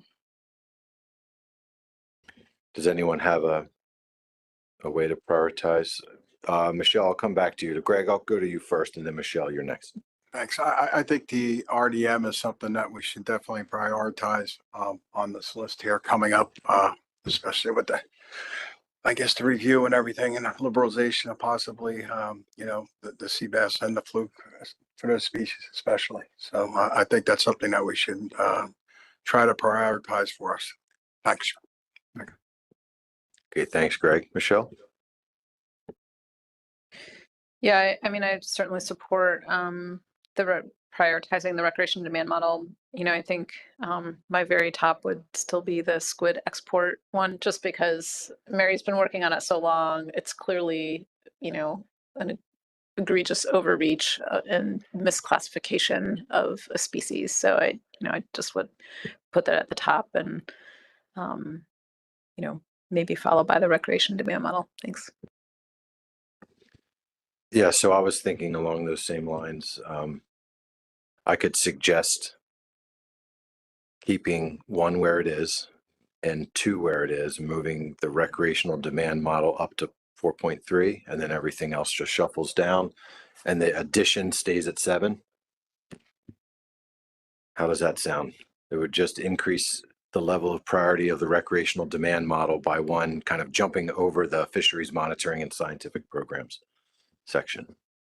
Would the council be okay with that? Bobby? Yeah, I mean, I agree with that. The only thing I would probably do is probably move the monument ahead of the Changing Environmental Fisheries Initiative, just because of the timeliness of it. The one question I do have is for the section 4.2, the seafood marketing promotion. Would we be able to include the Seafreeze's SK letter about that, into that, or does that need to be a standalone item? So, kind of figure out how to address that. Mary? I think that would probably, I think that could be slotted under the comments on the marketing and promotion as kind of a sub recommendation related to that.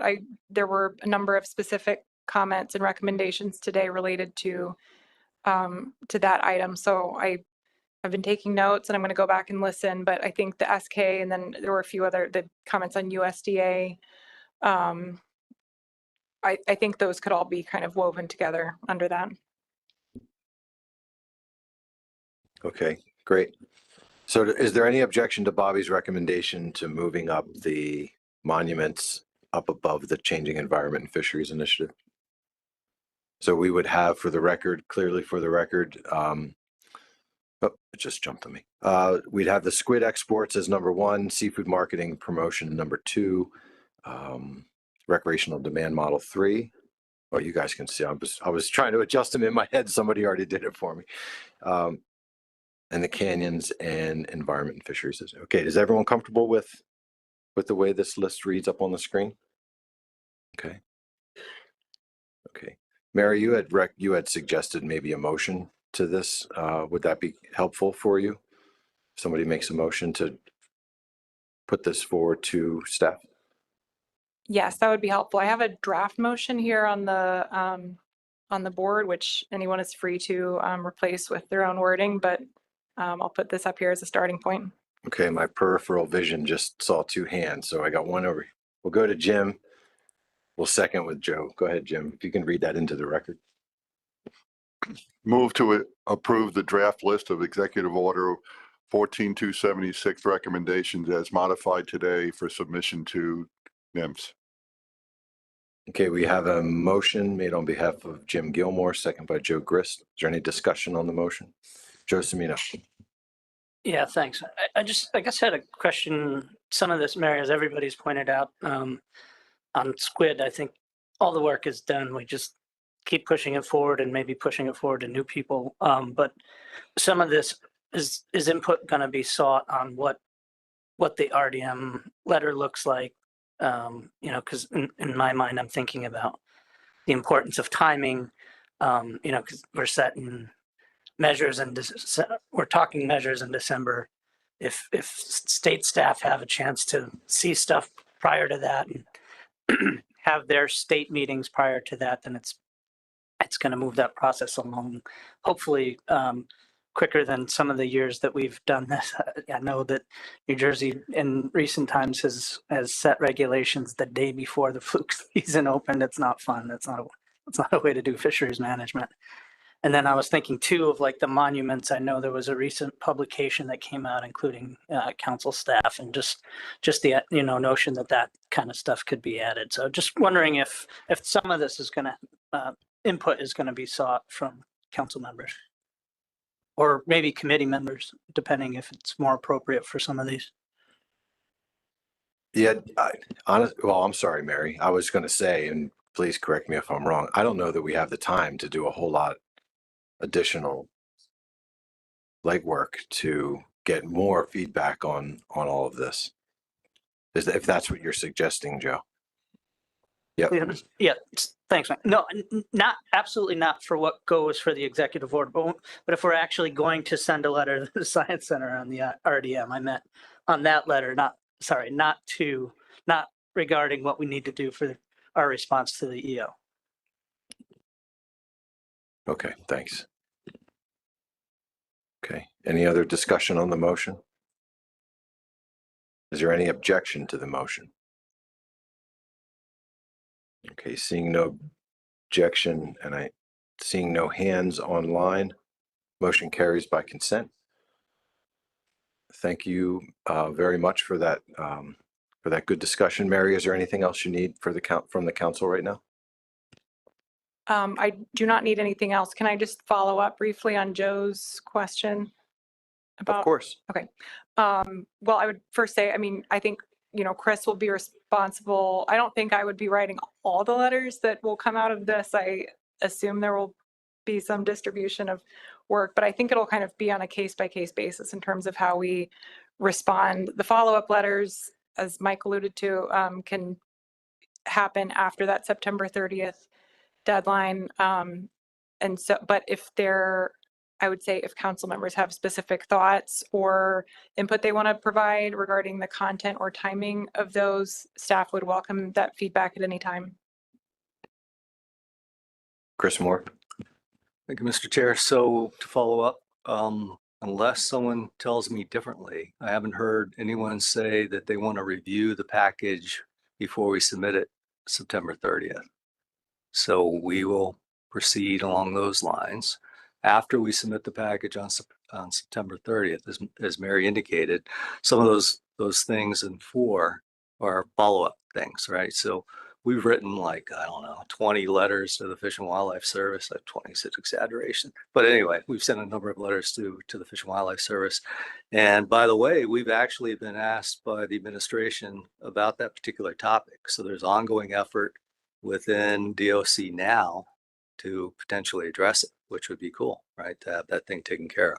But so some of those other things like the RDM, something to the center maybe, or to NIMS indicating the importance of, providing us basic information. Those things will follow after September 30th. So just make sure we're all on the same page. Okay, thanks. Okay, thank you, Mary, for your presentation and taking all the notes today. That concludes this item on the agenda. Let's go ahead and why don't we come back at 3:10? We'll pick up the rest of the afternoon. Thank you.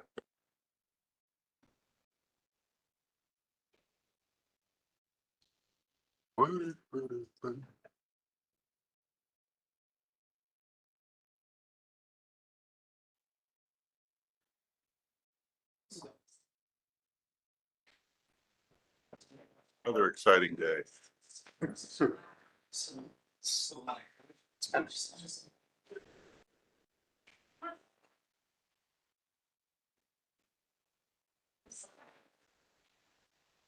Yeah. Okay, that was you back there.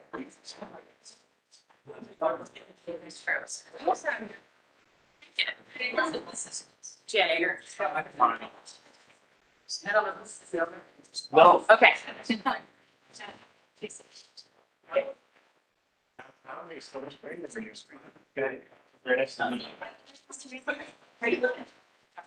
Yes.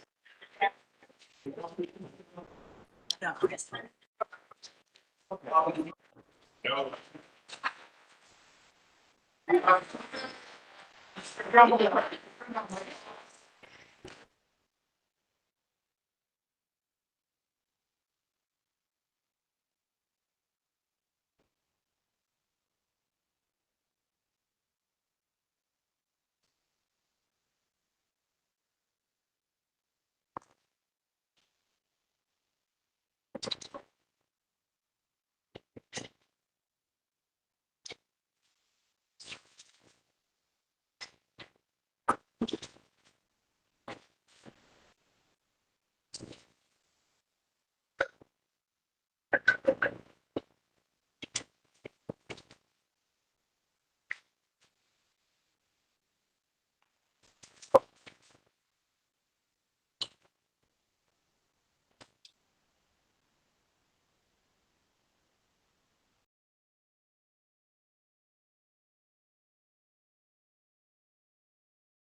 Consider this your 2-minute warning. We're going to get started again in 2 minutes.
No, you're not.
Yeah. Yeah.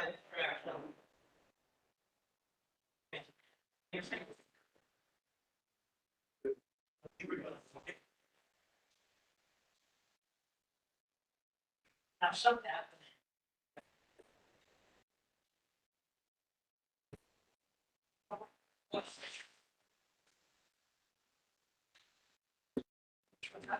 Okay, welcome back from the break, everybody.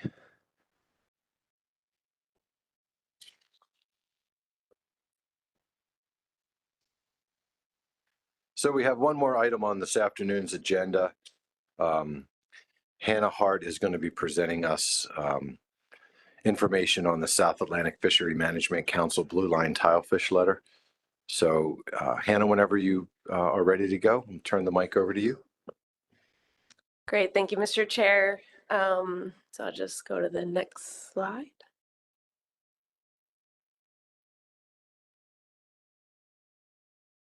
Would help if I turned on the clicker. So as the chairman said, I'm going to go over a recent letter we got from the South Atlantic Council that requests the Mid-Atlantic to participate in a joint council subcommittee to collaboratively determine how to apportion the ABC for Blueline north of Cape Hatteras. But before I dive into further specifics of the letter, I wanted to go over some background and recap some of the recent Blueline discussions that we've had this year to date. So for Blueline, the most recent assessment conducted was CDAR 92. It was completed in March of this year. This was an operational assessment. So through this process, no major updates to the model or analysis were conducted. And it was essentially an update using the most recent catch information to what was done during the previous assessment, which was back in 2017 through CDAR 50. This assessment, like the previous assessment, split the stock into a northern and southern region at Cape Hatteras, North Carolina, which is in that coastal map on the right is that blue line, which represents where Cape Hatteras is. And for the focus of today, we'll be talking solely about the northern region, which is highlighted in yellow, again, on that right coastal map. Given the limited information available for Blueline north of Cape Hatteras, and because this was an operational assessment, stock status could once again not be determined, and a data limited model was used to estimate total allowable catch for this region. And just as a reminder, this portion of the stock north of Cape Hatteras includes the full Mid-Atlantic region, as well as a portion of the South Atlantic Management Unit, which is from the North Carolina-Virginia line up to that, which is that dashed pink line, down to Cape Hatteras, which again is that blue arrow. And just for the sake of ease, since saying that is a mouthful, I'll be referring to that portion as the sliver throughout the presentation.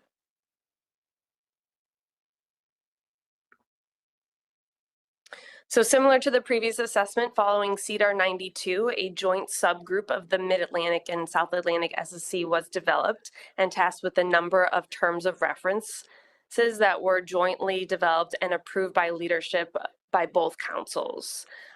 These included peer reviewing the updated data limited model, proposing an OFL and/or an ABC for full SSC consideration, and developing a scientific method to proportionally split the ABC between the two jurisdictions. So we would have one ABC for the Mid-Atlantic and one ABC for the sliver. After much consideration, the joint SSC subgroup recommended an OFL could not be derived using the DLM, but recommended it could be used to develop an ABC. And they recommended that the ABC be equivalent to the median TAC output of one of the median TACs that was a result of the DLM, and it equaled 646,000 pounds for, again, that area north of Cape Hatteras. And the sub-SSC group also recommended that that ABC be proportioned based on a similar method that was used following CDAR 50, but using updated data available. So the CPUEs from the South Atlantic Deepwater Longline Survey.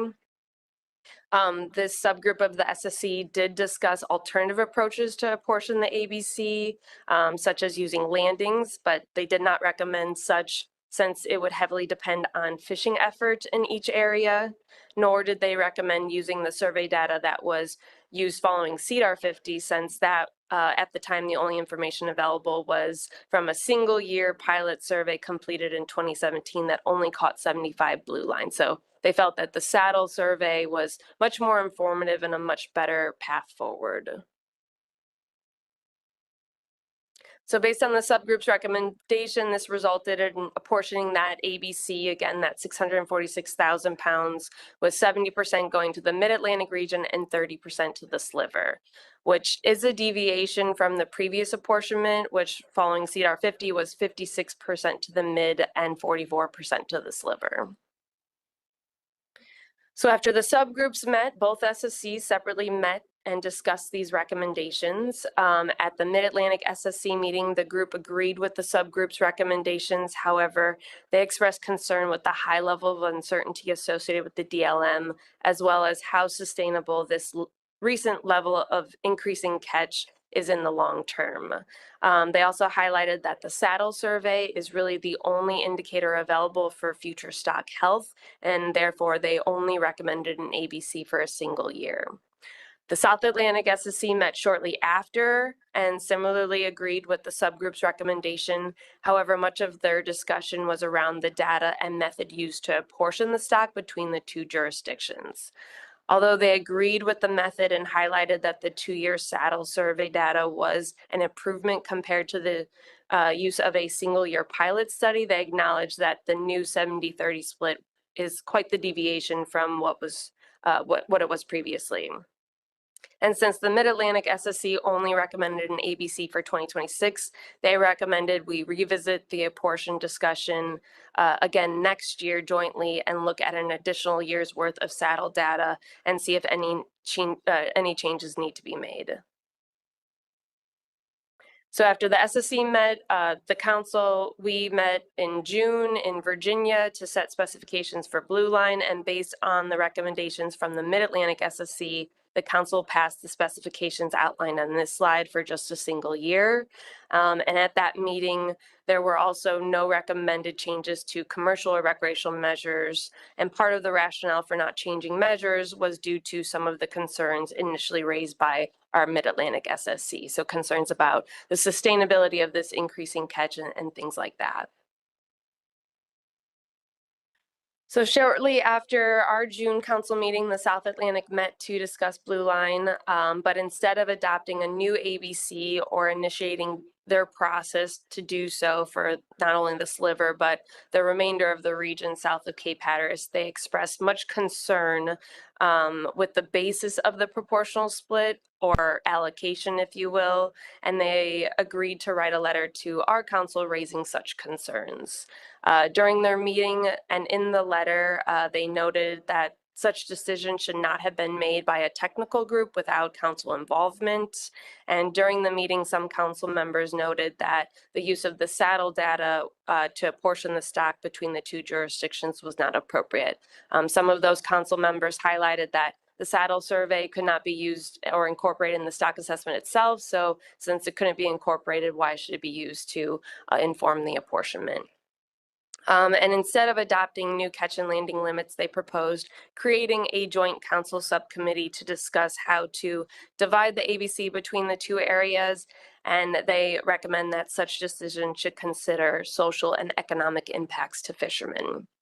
The South Atlantic recommended that this subcommittee meet virtually this year and offered to take administrative lead and coordinate with Mid-Atlantic Council staff. So in light of this letter and given the recently approved 2026 specifications, and since that specification process was developed through a mutually agreed upon process at the start, staff recommend proceeding with the 2026 specification package for Blueline, but in parallel, that the council respond to the South Atlantic in support of forming a joint council subcommittee, especially since we will need to go through hopefully a multi-year spec setting process come next year anyway, and that such joint conversations could be used to help inform those decisions. We would envision that this joint subcommittee include representatives from both councils, as noted in the South Atlantic letter, likely drawn from the Mid-Atlantic Tilefish Committee and the South Atlantic Snapper Grouper Committee. But in the letter, we would also recommend the subcommittee also include a member from each SSC to add a scientific perspective to that group. The subcommittee would tentatively meet later this year, depending on resources, of course. And in the letter, we would offer that Mid-Atlantic staff take administrative lead and work with South Atlantic staff, just given recent trends and removals in the Mid-Atlantic region, accounting for the majority of Blueline catch along the Atlantic. So just some things to keep in mind during today's discussion, any potential future joint council discussions. It's important to recognize that we have significant data limitations for Blueline and very limited biological, fishery dependent, and socioeconomic data available for this species. So as recommended by the South Atlantic in their letter, assessing any social and economic impacts to fishermen based on any allocation decisions will be extremely challenging. So it's just something we need to keep in mind moving forward. It's also important to highlight that there are management differences between the two regions.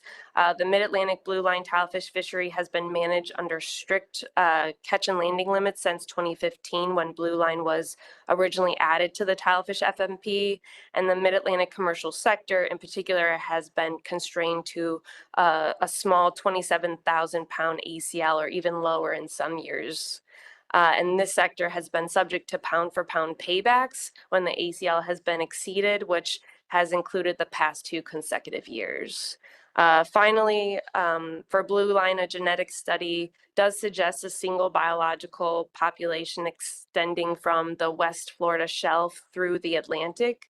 And despite the species is managed separately by the Mid-Atlantic through the Tilefish FMP and the South Atlantic through the Snapper Grouper FMP, and we have to go through our individual processes to set limits and measures and things like that. Continued coordinated management is essential for stock health.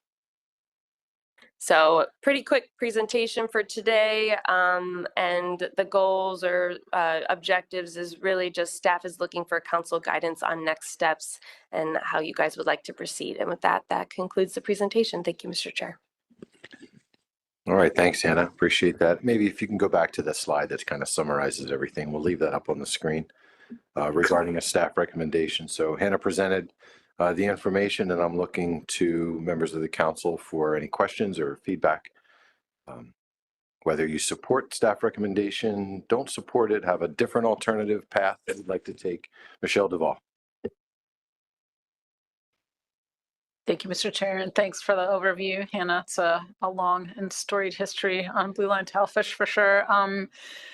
And I guess maybe, you know, when you said that the Mid-Atlantic region accounts for the majority of the landings on the Atlantic coast, you know, I'm looking at that figure that was included, and I mean, over what time frame, I guess, because I'm seeing, you know, the red is clearly the Mid-Atlantic landings, and you know, the yellow is the you know, landings you know, north of Cape Hatteras, and then there's landings south of Cape Hatteras. And so I think when you add it all together, you know, it's probably roughly equivalent in terms of landings, you know, in both the South Atlantic jurisdiction as well as the Mid-Atlantic jurisdiction, you know, at least over the past, you know, 5 to 10 years or something like that. I mean, I support the staff recommendation and moving forward with a joint subcommittee, and you know, it doesn't really make a difference to me who is the administrative lead on that. I think both council staffs work really well together. So, you know, I don't have a problem with that. I think that was just a question I had about the landings. And, you know, I think just hearkening back to when this process for trying to determine how best to apportion, you know, the ABC amongst the two jurisdictions, given the stock split at Cape Hatteras, you know, primarily as a result of data limitations. You know, we did that and had this joint subgroup of the SSCs precisely to try to avoid as much as possible, I think, some of the thornier issues that come up when we start talking about allocations. And so having something that was, you know, biologically based on the distribution of the species was seen to be, you know, more equitable, less fraught with some of the other conversations that have occurred around the table. So, you know, I certainly don't object to it. You know, I'm supportive of moving forward and in that manner. I just, you know, it'll be interesting to see how things turn out, and you know, what additional weightings or factors come into that conversation. Thanks. Yeah, thanks, Michelle. Joe Grist. Thank you, Mr. Chairman. Anna, thank you for your presentation. I definitely am in support of staff's recommendation. I have a little legacy with Blueline Tilefish since I'm one of the first ones to call it out in the Mid-Atlantic over a decade ago, that it was happening. under the radar. I definitely strongly advocate that it's our staff that deals with this, not South Atlantic staff. They have a great staff, but I don't trust their counsel after their March actions. So I'd rather it stays in our house and we look out after our own stocks. Okay, thanks for that, Joe. Are there any other members of the council? Sonny Gwynn. Yeah, thank you, Mr. Chair, and thank you, Hannah, for that presentation. And I just piggyback on what everybody's saying. I support this staff recommendation, and also I'd like to note that how important these crumbs are for our harbor. So this is a staff recommendation. Okay. Any other comments? Anna Beckwith. Yeah, I'm just curious, what happens if, we want our staff to do and they want their staff to do it? Like, does that just get resolved in the background and maybe it becomes more of a joint, effort potentially? Okay. I certainly support the recommendations. I guess I'd be curious if we didn't move forward with this joint process, would the current recommendations sort of stand, or what would happen if we didn't move forward with this? That's the same question I had in my head. So I'm gonna, maybe Hannah can help us with that one.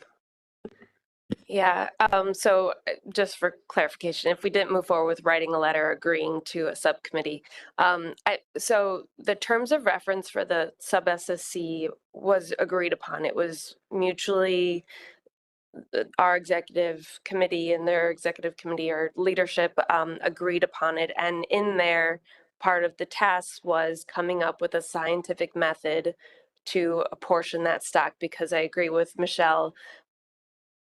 A lot of the rationale behind that was we wanted to keep it to biology. We wanted to keep it scientific because we don't have a lot of information, and allocation discussions are very challenging. They're usually very long. There's a lot of fight in the game. So if we didn't move forward with it, I would assume that what the SSC did holds true. Next year, we have to go through a spec setting process again. And the South Atlantic SSC did request that they be part of those conversations in the beginning to talk through the apportionment, look at another year of the saddle survey information. So I would envision that we would go through that path and kind of do that all over again and set specifications for hopefully multiple years rather than just one. Good. Anna? Yeah, so based on that information, my gut tells me that we don't support moving forward with this, and we let sort of the current SSC recommendations, the TORs stand. That would be my path forward. I do I also have a long storied history of Blueline Tilefish, and I don't know that that's necessarily the right path, but I think it's bringing us all to the table with all the everything that has gone on is going to be a very difficult conversation between us and the South Atlantic. And I think that if the decisions that were made were agreed upon and they were based on science, then I think we should stand on science, because it's going to become a very complicated politically charged discussion. So that would be my 2 cents. Okay, so Anna, your suggestion is different from others that have supported the staff recommendation. So we now have a council kind of resting on two different opinions. We're going to need to resolve that before we conclude with our business here today. So let's keep that line of discussion open and see where people want to go. I did see Michelle's hand went up, and Joe, I'll come back to you. Go ahead, Michelle. Yeah, no, I appreciate Anna's recommendation.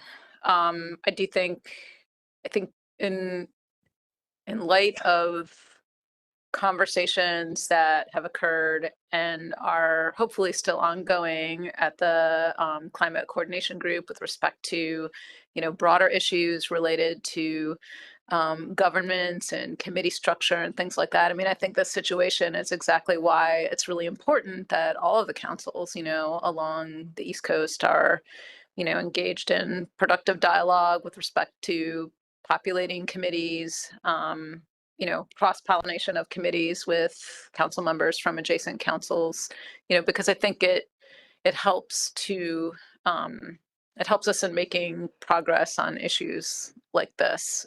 So hopefully those conversations are still ongoing. And I think that is, one of the reasons why I do support, responding positively to the South Atlantic Council's request. I think, that would perhaps help to, start up some of those conversations again, that particularly if council members are going to be included in this joint group to discuss this apportionment. I think it would help those conversations with respect to governance that are occurring in other fora. And I'll stop. Okay, thank you for that, Michelle. Is there anyone else? No, I'm sorry, Joe. Joe Semino. Yep. Thanks, Mr. Chair. I'll echo some of the comments of the other Joe. I was involved in some of those discussions when Virginia first started seeing that fishery. Work closely with Joe. We fortunately have some SSC members who have experience working with this species. Dr. Zhao has a student that was just wrapping up and has a couple papers that'll be published for Blueline. So I certainly support the notion that the SSC also have some folks on this joint committee. And, being a member of the Atlantic States Marine Fisheries Commission as well, we hear, I think, especially from southern states, this, this tendency to try and avoid tough discussions on allocation issues, but that's why we sit around the table. So I don't know. I think tough discussions about allocation are what people have asked us to come here for. And so personally, I think I would like to see our staff as lead. We'll certainly see how that goes. I think the fishing power of Virginia North is underestimated. I'm very disappointed that, we haven't been able to get the kind of reporting that we've hoped for over all these years. We put forward a lot of work to do that. I'll leave it at that, Mike. Thanks. All right, thanks, Joe. Any other comments? Sonny Gwynn, and then Skip, I'll come to you. Yeah, thank you, Mr. Chair. Yeah, I just believe that engagement is really important, although I would like to support Anna's idea, but I think engagement would be really important in this situation. Skip. Thank you, Mr. Chair. I just want to reiterate both of the Joe's comments that, I think support the staff and we should definitely take the lead on it. Yeah, and I think we probably got the message from the South Atlantic that they wanted to take the lead on it. So if we write to them and say, no, we insist that we take the lead, I mean, that's something that we could offer in the letter as well. And then we can fight about that and figure out who's going to take the lead. We got the dynamic duo from the South Atlantic Council over here on my right that maybe we'll turn you guys loose on down there.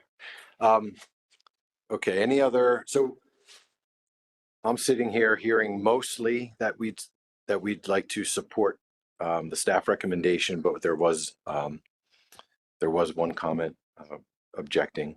I'm seeing from Anna that she may not want to fall on her sword on that one. So is there any objection to following our staff's recommendation for engaging with the South Atlantic and suggesting the things that we've suggested in that letter?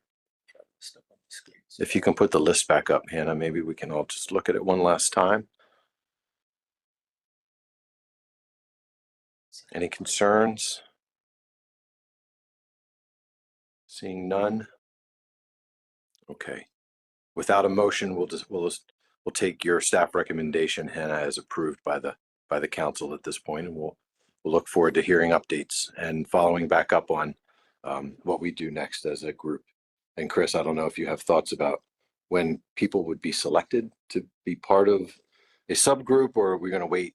What's the timing on that? Maybe we can, I was even thinking maybe we could send it out with committee assignments if that was something that we'll be doing soon. So after this week, we'll have a new chair and vice chair. And I'll work with the new chair and vice chair to help establish the new committees for, the rest of this year in 2026. And then, as Hannah indicated, it's likely that we would then pull a member from the Tilefish committee for membership on this. So we won't have all that done probably until early September. So it's probably best just to send a little response back without the names yet, and then we'll work out the details later. That makes sense. Okay, thanks, Chris. Hannah, is there anything else that you need from the council at this point? Nope, that should be it. Thank you.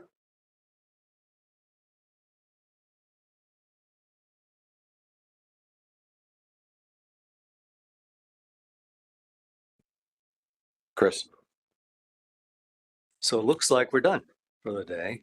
So given that, Mike and I were thinking about some other things that we might be able to address this afternoon, but there's really nothing on the list. So there's a lot of things on the list, but they have to be done when we said they were going to be done, which is starting tomorrow at 9 o'clock. So given that, we do have hospitality this afternoon. It's going to start a little early since we're done. It's in room 632. Many of you have been there before. Everyone's invited. Well, it'll start as soon as you get up there. Thanks.